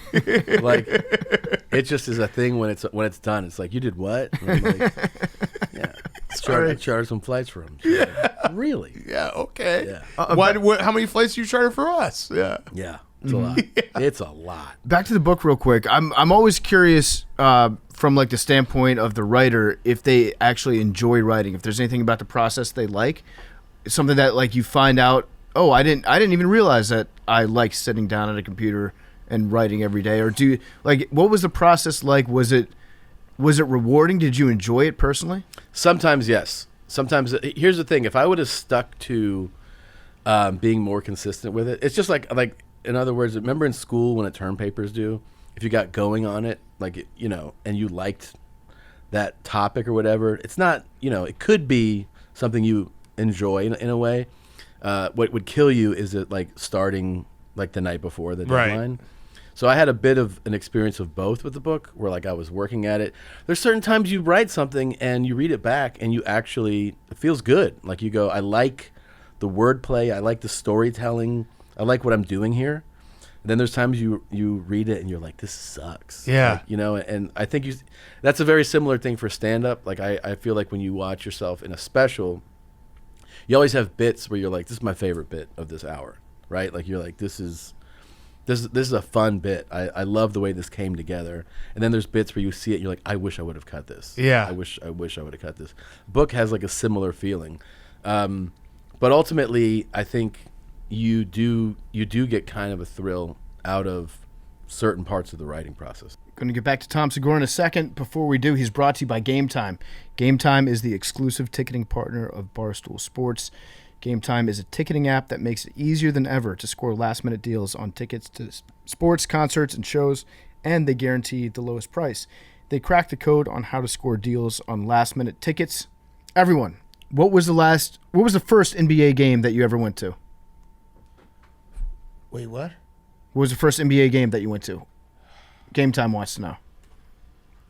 I don't even know. The Celtics. There you go, the Celtics. How'd you get in? Probably with Game Time, right? I think I went to a Magic Not a game butter in knife. Orlando. You know what's easy? No, I went to a Miami Heat game like when I was like 10. Same. Yeah. So Yeah. you could, if you want to get into an NBA game, my first one, my dad got me free tickets because he bought enough Chex Mix Yep. to the point where they gave me and my friends 20 tickets to go see the Washington Wizards play, and I didn't have 20 friends that wanted to see the Wizards play. I don't blame them. But if you're looking to go to a game, you should be using Game Time. It's the easiest way to get in the gate. It's the easiest way to go check out a game, go check out a concert, a live show, you name it. They have cracked the code. They will get you in the door for the lowest price, especially on last-minute price drops. That's where you're going to go if it's the last minute and you need tickets. Download the Game Time app, go to the account tab to create a login, and redeem code PMT for $20 off your first purchase. Terms apply. Download Game Time. Use code PMT when you go to the account tab to create your login. You get $20 off your first purchase. Download Game Time. Last-minute tickets, lowest price guaranteed. And now, here's more Tom Segura. Did you have like a bit that you thought was going to be really awesome, like in terms of your stand-up, and you performed it, and the audience just didn't feel it at all, but still to this day, you're like, they were wrong, I was right, that bit's gold?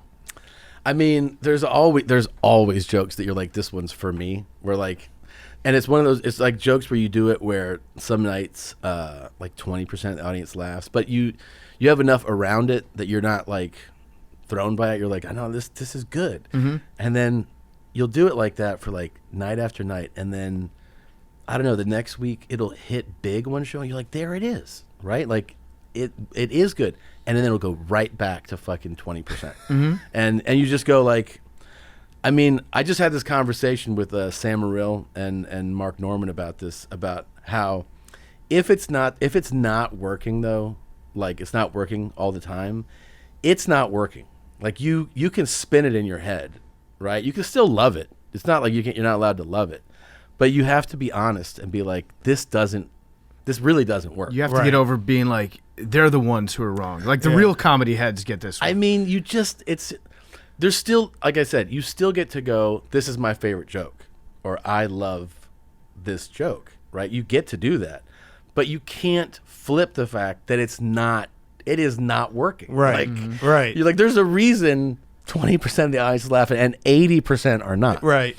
But you can get in your head and be like, nah, like this is, like, but they'll always tell you. Yeah. And if you do, I mean, it's one thing if you do a spot and it doesn't work out.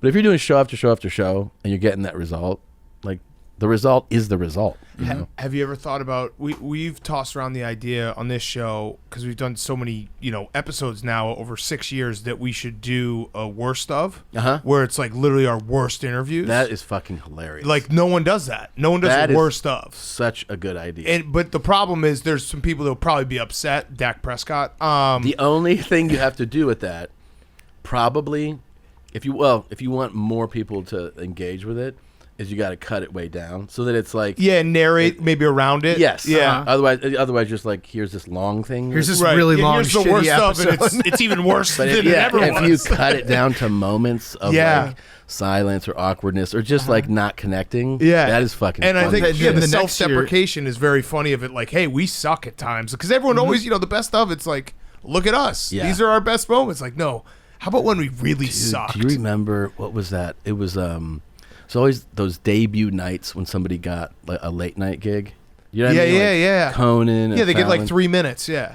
But I'm saying their first night being the host of the Oh, show. yeah. And those, I think it was Fallon's that was so fucking terrible. Yeah. And now he's great. Yeah, but exactly. Well, you get comfortable doing, right? Those guys do those shows. They tape 5 a week. And Yeah. they never have like really weeks off. They do it so much. But it just showed you like he was like, I feel like I want to say De Niro was the first guest, which is a horrible guest to put with somebody who's like, I want to. Yeah. Because he's like notoriously quiet. Right. So he's like, I'm the new host of the Tonight Show, and he's like, you're Robert De Niro, and he's like, yeah. And me. he's like, so, and you could see him trying so hard, and De Niro was like, and it wasn't a bit, like it was clearly just odd. Yeah. And now you had to go like, man, this is what you did this is your first night hosting the goddamn Tonight Show. Yeah. It was fucking so uncomfortable. Yeah. Well, everything after that's so much easier. Yeah. After like Yeah. your first night and it's Robert De Niro. I remember our first episode that we did so bad. of Part of My Take was we should put that on the worst of. But it was right in the middle of like the biggest lull in the sports calendar. So we didn't really have any sports to talk about. Yeah. But in a way, because we started off, it was like right before like championship week in March Madness. So we didn't even have any big games to talk about. It was after the Super Bowl. But it like kind of prepared us so that once we got to football season, we were like, this is fucking easy. Yeah. And I remember specifically because we were talking beforehand, Chris Long was our first ever guest, and we thought PTI does 5 good minutes, and we were like, what if we did 4 good minutes? And we started doing play it off music 4 minutes into it, and it was just the worst thing ever. Because like we even did a ask a question. 4-minute interview, and it was so bad. So bad. But yeah, I think now that you've said that that's a good idea, we're gonna do the worst stuff. I'm gonna guarantee that for the audience. We're gonna That's do a worst really stuff. funny. So Yeah. we should lie and say that there's one interview that we're putting in that is actually one of the best interviews we've done, but not say which one it is. That way nobody can get mad about them being included because, hey, it's like when you have a death, like a firing squad and one of the guys gets blanks. What? Because you dropped it already. What was so bad about the Dak one? So Dak, we've only had him on once, right? So it was bad. It was awkward. I think it was the question I asked him. His middle name is Rain. No, his middle name's Rain, and there's a Dakota Rain porn star, right? Yeah, so I was that's like, what you said. Yeah, I You was like, led off with that. Yeah, I was like, has anyone ever been like, hey, you have the same name as my favorite porn star, and it didn't work. And then the worst part about it was, he thought he hung up, and he had his publicist on the other line. And she asked how it went, and he was like, it was terrible. We put it in the interview. He goes, it was That's terrible. funny. They asked me about porn. Yeah, it was so good. Where you asked him his favorite color, he said gray. Yeah, great. It was so awkward that PFT just asked him his favorite color. Yeah. Well, that's how bad That's it a was. good. That's a good indicator. Yeah, well, I think part of it too was it was a phone interview. Those are always the worst. He was promoting something. Couldn't too. see his face before So, Zoom. Phone's way. It could be so much worse. It's so much worse if you're a comic. Yeah. Because then you call it, and you're used to like now we're so conditioned to like podcasts and just talking. Yeah. And you don't panic. Like I don't panic, and like people who podcast don't panic if every moment isn't hilarity. Right. But when you like call in as a comedian on these shows, they're like, you're coming to the fucking whatever theater here in Chicago, and you're like, yeah, and they're like, so what's going on right now? You're like, I'm just calling in. What's up? I'm in my And they're hotel. like, Calling into a radio they're show. like, what? But are you gonna be funny right now? You're like, I thought we were gonna talk for a minute. Like, it's such a weird thing that then they go, all right, so anything else? And you're like, has it started? Yeah. Like, I thought we're gonna chat about something. They're Yeah. like, you don't know that they're expecting you to be like, I thought you were gonna do bits for like. You're like, I go, no, I No, don't- that's not how it goes. It's not on command like we that. don't do that. I always thought it'd be funny if like Frank Caliendo called into one of those morning sports shows and he just like talked to them, and because nobody ever sets him up for anything. Yeah. He just like automatically dives into the voices. If he just talked to him for a while and then hung up and like didn't do a single impression Yeah. the entire time, that would be amazing. Yeah. I would love it. I remember I really hated like all my I really hated doing radio, which is like a required thing because of these how bad it would be, you know? Yeah. I remember I was doing Hartford. I'm working the club, and they're like, all right, we're going to do, stop by this day. We're going to do one of the big local stations. Okay. You show up, and the two people are doing the show, and they're just like, wait over there. Like, okay. And then they're at commercial break. He's like, here, come in, sit here. I'm like, okay. And then he's just kind of like not really saying much. I'm just waiting. I'm like, okay. And then he goes, all right, so 30 seconds, we'll be back, and you can just do whatever you want to do. And I go, what do you mean? And he's like, just take over. And I go, take over the show? He's like, yeah, it'll be your time. And I go, what do you want me to do? He's like, no. And he's like, 15 seconds. I go, hey, man, I'm not going to say a goddamn word when it comes back. And he was like, what? And I go, I'm not, this is your show. Yeah. And he's like, this is what happens here. Like, the comedians come in, and then you can just do whatever you want. I go, I'm going to sit here just like this. And he's like, he goes, so-and-so was in here a week ago, took all his clothes off. I go, how'd that work on the radio? Was that a funny bit? And he's like 5 seconds. I go, all right, man, it's up to you. And then he's like, and you could see him like panic. Yeah. That was the first guy that I was like, I don't want to do this shit. Yeah. I don't want to do this shit. He started reading, the laziest ones just read like 2 lines of Wikipedia. Like, they don't even read the Wikipedia. They read like, you were born in Cincinnati? Yeah. And you're like, yeah. And they're like, how was that? I'm like, I don't know. Yeah. We left. Yeah. And he's Fuck, like, I was going to ask you about yeah. Cincinnati. By the way, blue. I love blue. It's my Okay, favorite that's color. good. Okay, Yeah. But good gray. choice. How about gray as an answer? Gray as fuck. I mean, that's a bad answer. That is a fucking jab. Right Yeah, there, dude. I almost respect that answer though. Me too. Like, he had to think on his feet to come up with the most boring possible answer to give us the least amount of satisfaction. Yeah. But we have a few of them where it's just like, or someone will come on and they'll just only pitch their product and like only talk about it, and it's just, those are always like, okay, that's what we're doing. Yeah. Yeah. Yeah. I know. That's an awkward one too. Yeah. When it's just like a hard pitch. I think that also, like you said, with podcasting now being like everyone has a podcast and they're all over the place, people have changed how they do these interviews and conduct these interviews. This was, I would say most of our really bad ones were like around 16, 17 when podcasting were starting to blow up a little bit more. And now I think people realize like, hey, when I go on a podcast, I have to like, they're not going to do what you just said with a radio show, but like you have to be personable and You got to hang out. Yeah, you got to hang out. Yeah, I mean, right. Even I think it's even like affected late night. Like, I did Colbert yesterday, and Sick brag. it used to be a thing where, they'd go like, you're gonna.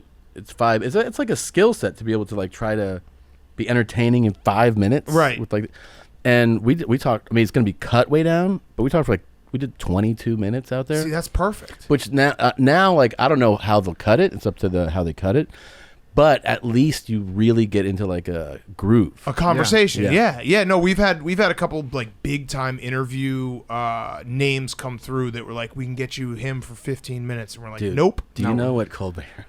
Because he's like such a great improviser, and like, some interviewers are like, I'll read this, but he's just like whatever. Right. And he could just jump from one thing to another, and he's like a really skilled improviser. So they prep me. It'll probably go in this order. I sit down, and he goes, "Congratulations on not being a fat piece of shit." dude, I couldn't. I was about to pass out. Right. I was like, this is.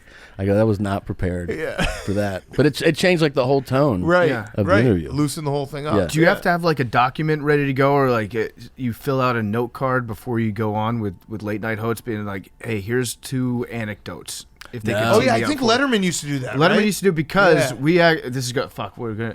we went out to dinner with a movie actress. Oh, that's right. And, She told us and that. she told us that like her whole life, she had been like setting aside all of her good anecdotes in case one day she got invited on Letterman. She'd have something to tee him up for. And then he went off the air before she became big enough to go on his show. Yeah. Really? So she was upset about that. But they don't. Could she be big enough? Is she big enough now? Yes. Yes. Oh, okay. Yeah.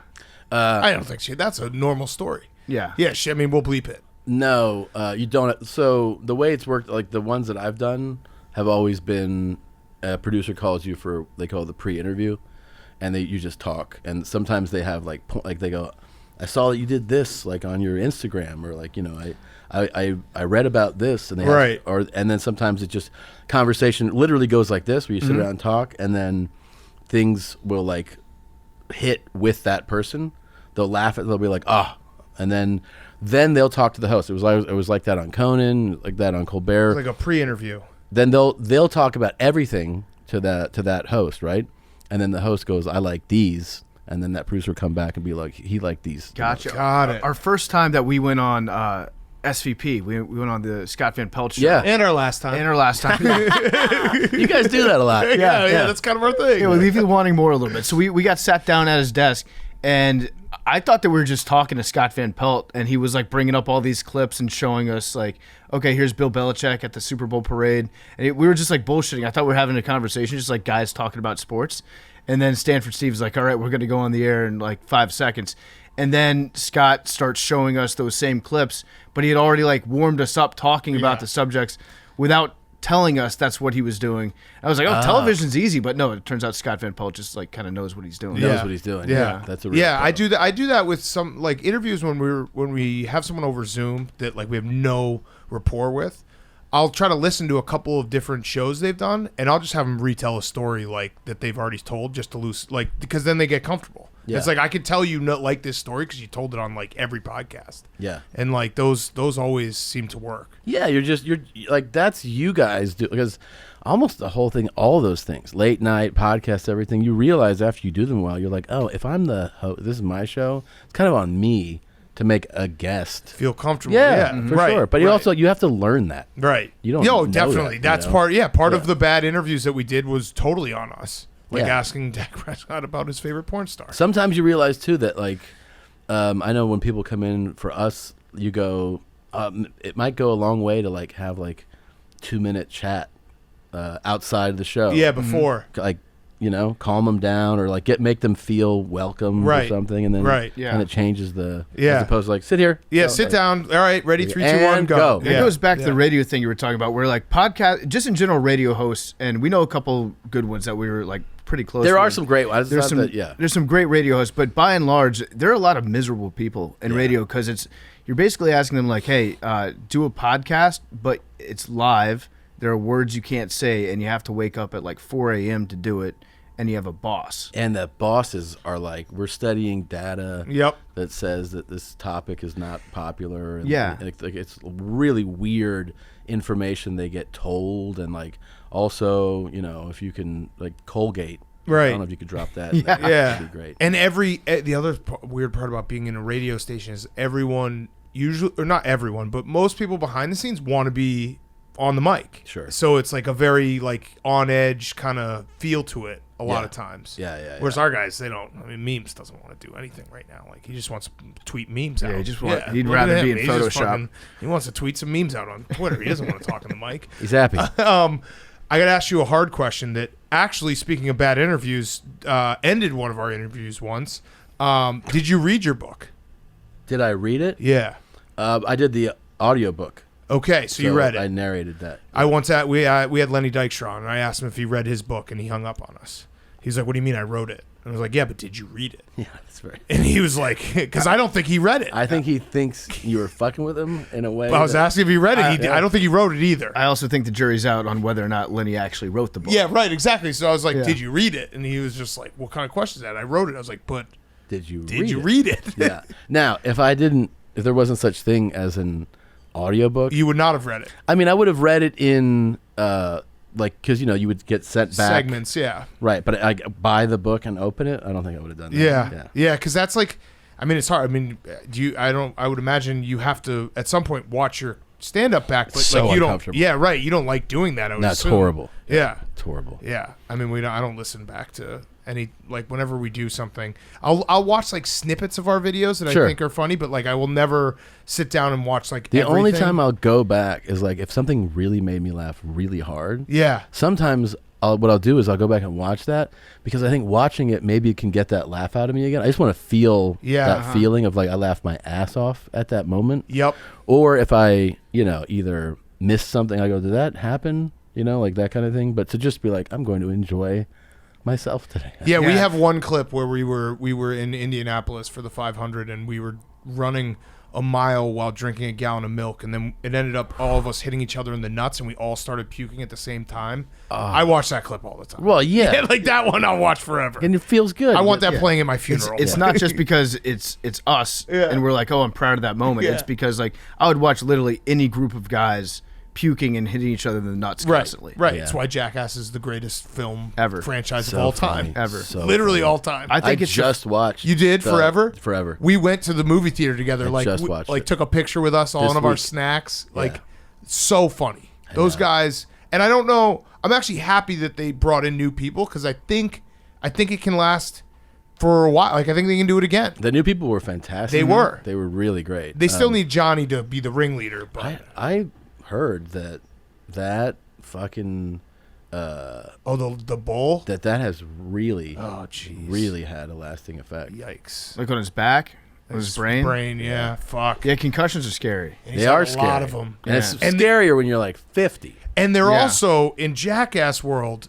They dole out concussions like they're fucking Left like and right, mints. man. That one scene where he came out of the bathroom and he hit him with a soccer ball going like 150, and he's like, "Damn, I got knocked out." It's like, wait, that was Yeah, and that was then- 4 seconds of the movie. And then that was Steve-O. Yeah. And then he's on that treadmill bit, the marching band, and he's out cold. Out. That's like his second knockout in the next. it is so funny, but man, yeah, that does scare me a little. Scary. Yeah, Stick to hitting each other in the balls. yeah. Balls yeah. are funnier than headshots. They man. And are- it is crazy. You watch it because these guys are like they're in their 40s and 50s, and then you see like those young guys, and they got like slingshotted out and just roll and just pop up. And Yeah. they're like that was crazy. Yeah. And you're like, God damn. Like, there is a thing about being in your 20s, Right. and just being like elastic. Yeah, you like know? falling differently. Totally. Absolutely. I mean, you know that. Yeah. We don't have to do that again. Although every time I've been playing basketball again, and every time I tweet that I'm playing, like at least 5 mentions will just be like, "You're about to get Segura'd." All you got to do is just not try to go to the hole too hard. Yeah, That's just it. don't jump. just fucking stay at the perimeter. Yeah. Just yeah, Just to only break one bone. yeah, just shoot threes. All right, so I had one last question. This has been awesome. So it is the Roback question, RHOBACK.com. Use code TAKE for 20% off. First purchase, we got Q-zips, hoodies, polos, everything.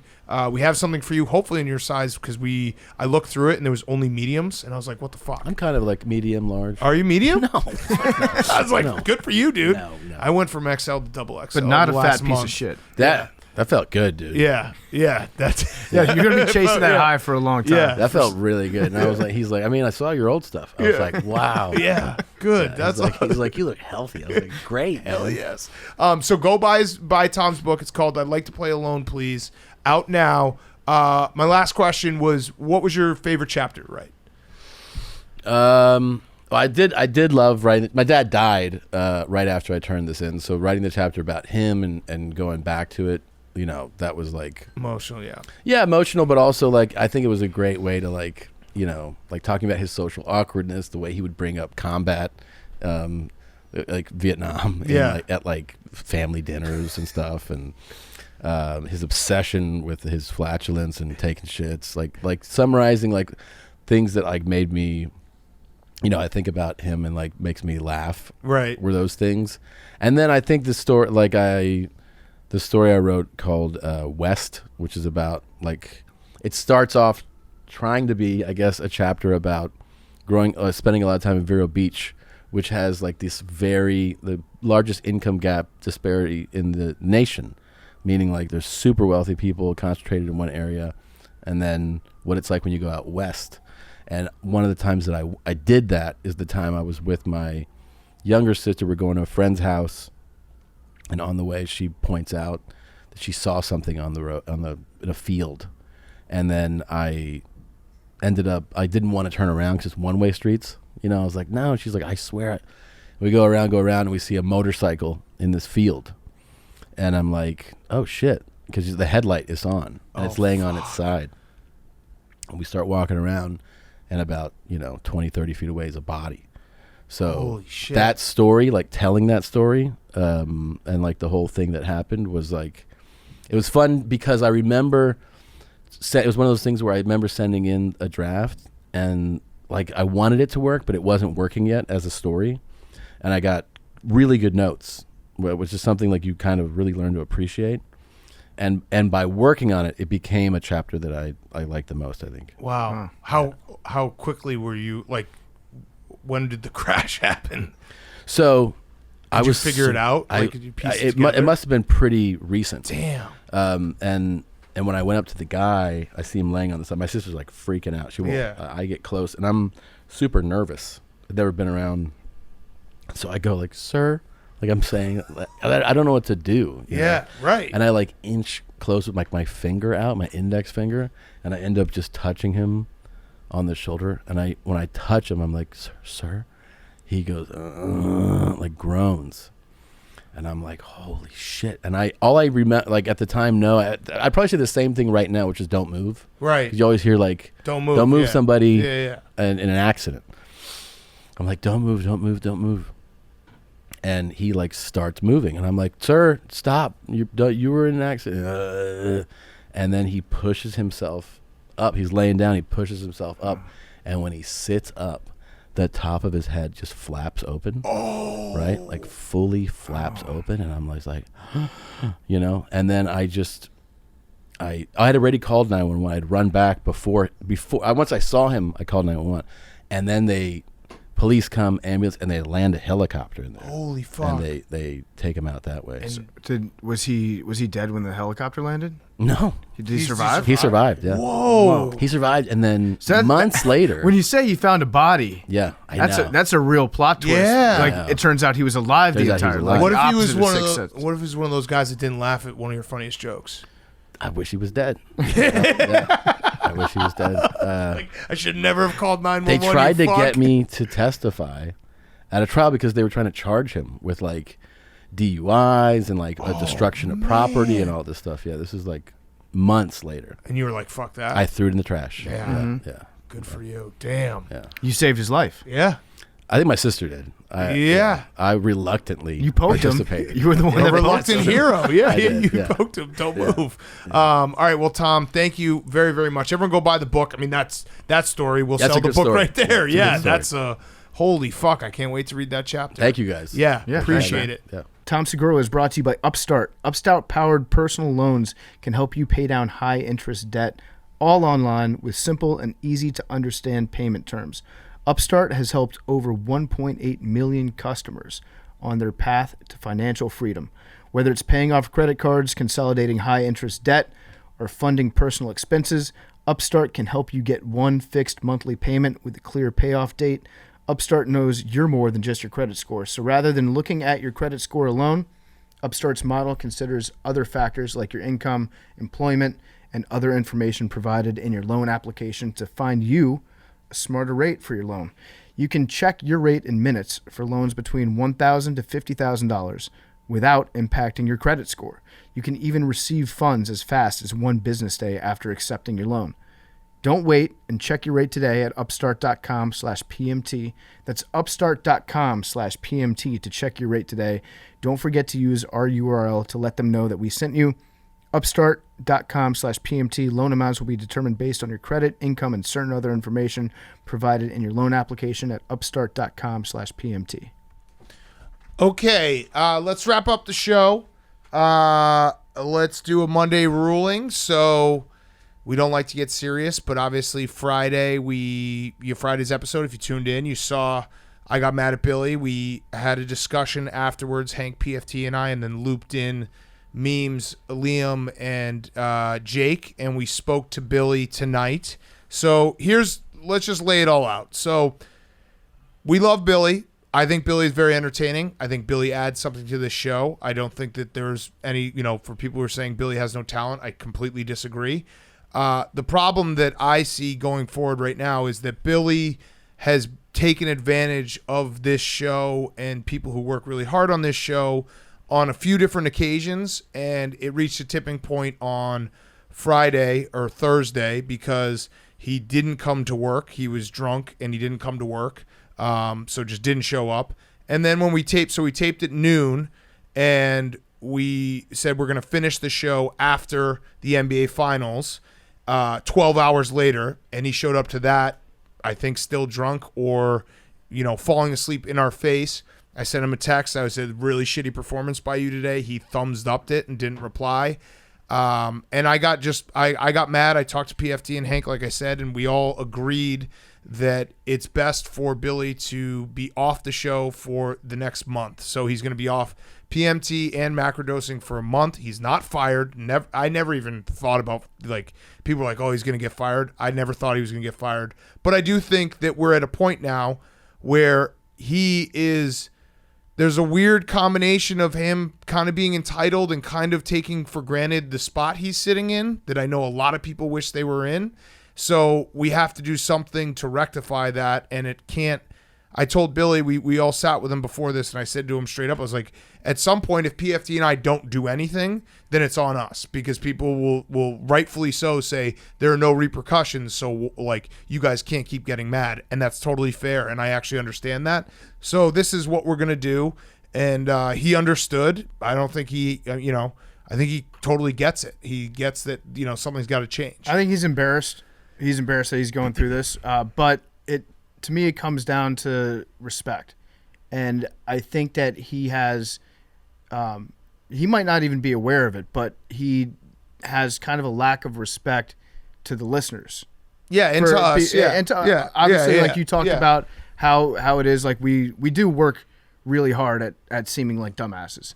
And Billy needs to get the hard work part in. Is what I'm getting at. And he's a very funny guy. I love Billy to death, and I think he's got a very bright career. Same. And I want him to succeed, and you won't find anybody that is rooting harder for Billy than us.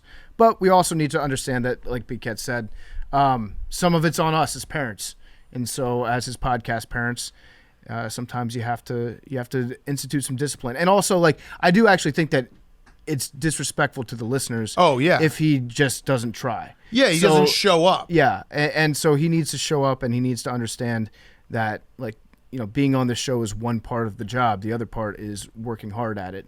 And once he decides that he's going to actually buckle down and show us some work ethic, he's going to be great. And I'm gonna be very happy when that day arrives, and I hope it comes soon. Yeah, and I really do hate I hate having to even manage people or whatever we're doing right here. I hate it. It sucks the fun out of things. It's a pain in the ass, but it also is part of the job where it's we are responsible for Billy, and this wasn't a first time thing either. It wasn't one off. We had this conversation with him. He was drunk a few weeks or maybe a month ago on a Thursday show.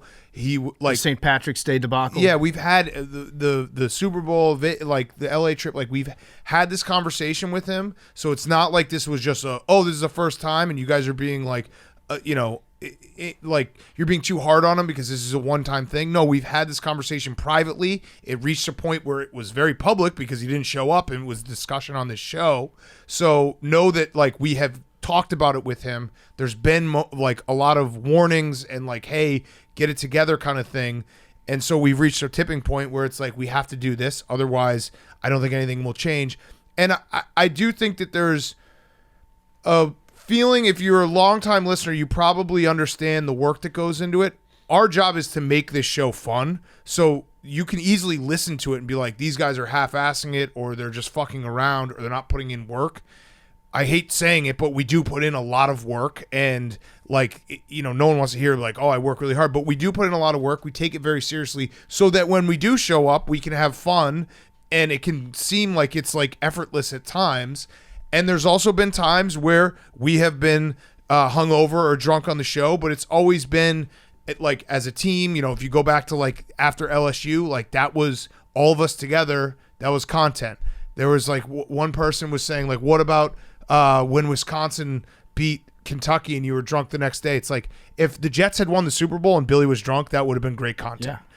Not on a Wednesday night where he's not with us and he just misses work the next day. Or like at the Duke UNC game after Right. that was over, and That's we were all very drunk, funny. including Bubba behind the camera. Right. That Like, was awesome. That's almost like when we all are doing something together. There are the rare times where it's like the show is funny when we're violently hungover together or we're all drunk together. We don't do it very often, but when we do it, it's kind of a thing that we're all doing together, not just like we don't just show up or miss a show. I try to tell Billy, like, Hank, PFT, and I, and obviously Liam, and you know, joined a couple of years after, and Jake and Memes, like, we haven't missed a Sunday show for 6+ years. You know how bad I wish I had a Sunday off every now and then, but like that's just, we want to put in the work because we love this job, and we don't take it for granted because we know how lucky we are to do this job. We missed one on like literally 2 weeks ago. Well, that was a holiday. Yeah. That was a holiday. But like an actual Sunday show where there's a holiday. I mean, it's a holiday tomorrow. That's We're true. actually disrespectful doing this show right now. Happy Juneteenth. Yeah. Happy Juneteenth to all those who celebrate. That was a real derailment there of the Billy ruling. But no. Like, But what my point is, we put in a lot of work. There's some times where it's like, hey, we're tired or we don't want to do it. Like, but that's not an excuse because we know that we have the best job in the world. So it's just reminding Billy, you have the best job in the world. And I've stuck up for Billy a lot privately. Billy just got a raise. Like he's doing really well here. So that's part of it too, where it's like I've stuck up for him to upper management. So then I look like an asshole if he's not doing his job. So it's a whole deal where we just need to reset everything, and we need to get it all straight, and we need to get it all like in line and going in the right direction. And let's be like very clear. I want Billy to be successful. I'm rooting very, very hard for Billy. Absolutely. I'm no longer mad at him. I think that there are certainly some things that I was upset with, that I was right to be upset about. But right now I want Billy to succeed. And I think everybody out there that has listened to Billy at his best knows that he can be very funny. Correct. And I think he's got a really, really bright future. And so nobody be negative to Billy. Just understand what he's doing. He's not going to be on the show. He's still going to be around the office. Yeah, he's not getting fired. He's not getting dock paid or anything like that. He'll be around the office. He's just not going to be on PMT and macrodosing. Because at the end of the day, and it sounds, it will sound a little egotistical, but I'm just going to say it because I think I can say it for PFT and I. Sitting on this show, like there are hundreds of thousands of people who would want to sit on this show and have this job. So, and there's a lot of people who would do it and not take it for granted. I think Billy has taken it for granted recently. And so to reset that and realize like, hey, dude, you're in a position where the sky's the limit for your career. And you're set up in a spot where you can have like an insane career and doing so much fun stuff. Just the basic level of respect for us as a team. You know, Memes and Liam work till fucking 4 a.m. getting the YouTube and getting the show done. So to be like, oh, I'm too drunk to show up twice, basically, on a Thursday show for the NBA Finals is a slap in all of our faces.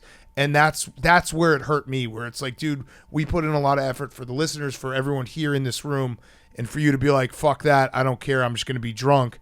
That hurts me. Yeah, and maybe we have to be like middle school teachers, and we've identified a problem that's Jake and Billy sitting too close to each other. Maybe they have to be switched to opposite ends of the room so that Jake doesn't continue to be such a bad influence on Billy. Yeah. So take a look in the mirror, Jake. Yeah. So Billy's he'll be back sometime in mid-July. Again, he'll be in the office. He's free to do anything that he wants. Like, you know, if he's on the rundown, if he's called into Pick Central, whatever. He's just not on PMT, and he's not on macrodosing for the next month. We will be doing, obviously, Mount Rushmore season starts on Wednesday. We will be doing guest Mount Rushmores So I'm very excited for that. We're gonna have a bunch of different people, some of our favorite guests, and also some people in the office coming in doing Mount Rushmores with us. So we're not gonna miss a beat, and that's kind of part of this whole thing. Is like just reminding Billy that life would go on. So take this opportunity and cherish it instead of showing up drunk. So also send us Mount Rushmore topics. it does take a lot to get me as mad as I was on Friday or Thursday at 2 a.m. when I was tweeting. Yeah. So people know that. People know I don't like getting mad, and I don't like being like serious. So getting to that point was where I was like, when we texted in the morning, it was like, we got to fix something because I can't get to this point and keep getting to this point and without changing anything, and then be mad at Billy that he hasn't changed. So he'll change. Isn't it perfect that on Thursday night at the stroke of midnight, Drake released his new album, which stinks, by the way, and he called it, like, it's a line straight out of Billy's dialogue when he's looking to move on with an excuse. Was it, anyways, never mind? Yeah. It sounds like a Billy quote. Yeah. So and he's gonna work on hopefully the lying and all that stuff. But yeah, it was it sucked. It sucked. I hate fucking being mad, and I hate having to be like even a little bit of a boss. Anything else anyone wants to add? I think I'm too soft a lot of times, and that's why we have to be a little more hard now. I know I've been too soft in the past. I've been buckling down on Billy for the last 6 months.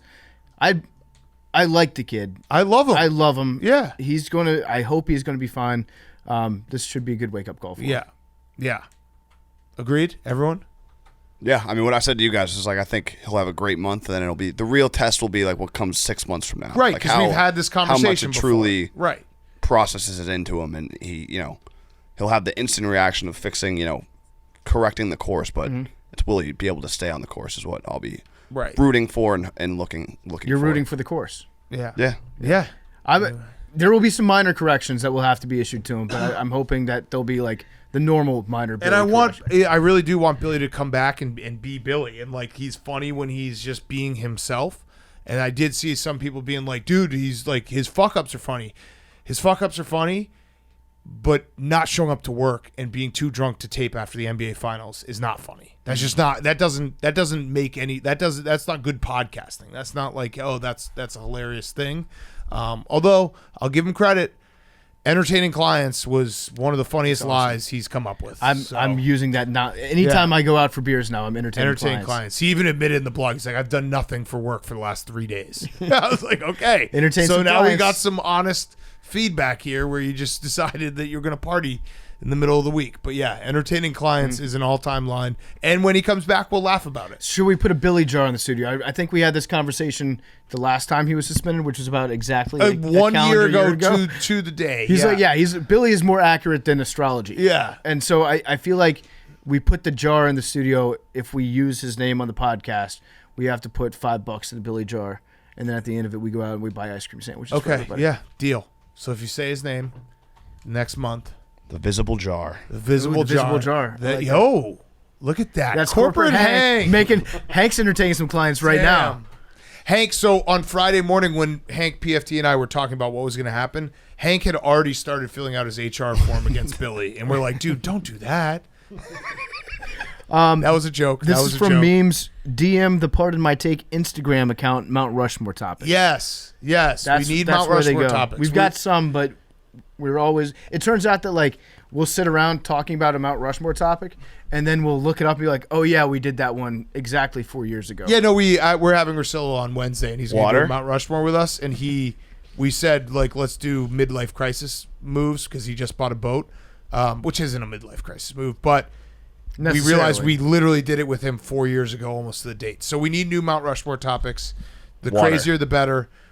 Teams will still be there. It's going to be Jake, Hank, and Bubba. Whoa. Versus me and PFT, and then the third team will just be a rotating cast for the month of July, which will be great because we got some really funny people in this office that will get some shine as well. So I'm excited. All right. Who's 69. All of us are going to say 69. I gotta take 69. 96. All right, It's got to hit, right? That's actually $5 in the jar. Saying 69. yeah. 25. 6. What are the numbers that haven't been picked? I need a new number that hasn't been picked. So we had 88 first timer on Friday. We have 6, 26, 27, 29, 51, 78. I'll go 6. So we're down to Jake, 6 I go numbers. 6. Oh, you just went 6? I go 6 every day. All right, 26. Yeah. Sorry. If you say 69, Frog, low key, or talk about the Jets, that counts too. 50. Oh, fuck. 50. If 69 hit, we would have had to 69. unsuspend Billy. No, let's not make that rule. We've finally been hard. We've finally been tough parents. Oh, I have one. I have an animal fact. Oh, fuck. Cut this. I got it. I got to get the video. Shit. I screen grabbed it over the weekend. Fuck. I've got one. Hold on. I want to play this one because it's actually a hilarious video.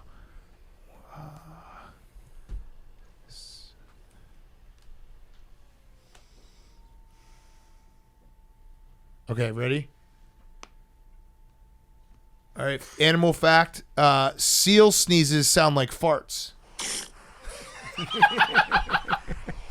Look at that. I saw this one over the weekend too. That's great. That's awesome. Love you guys.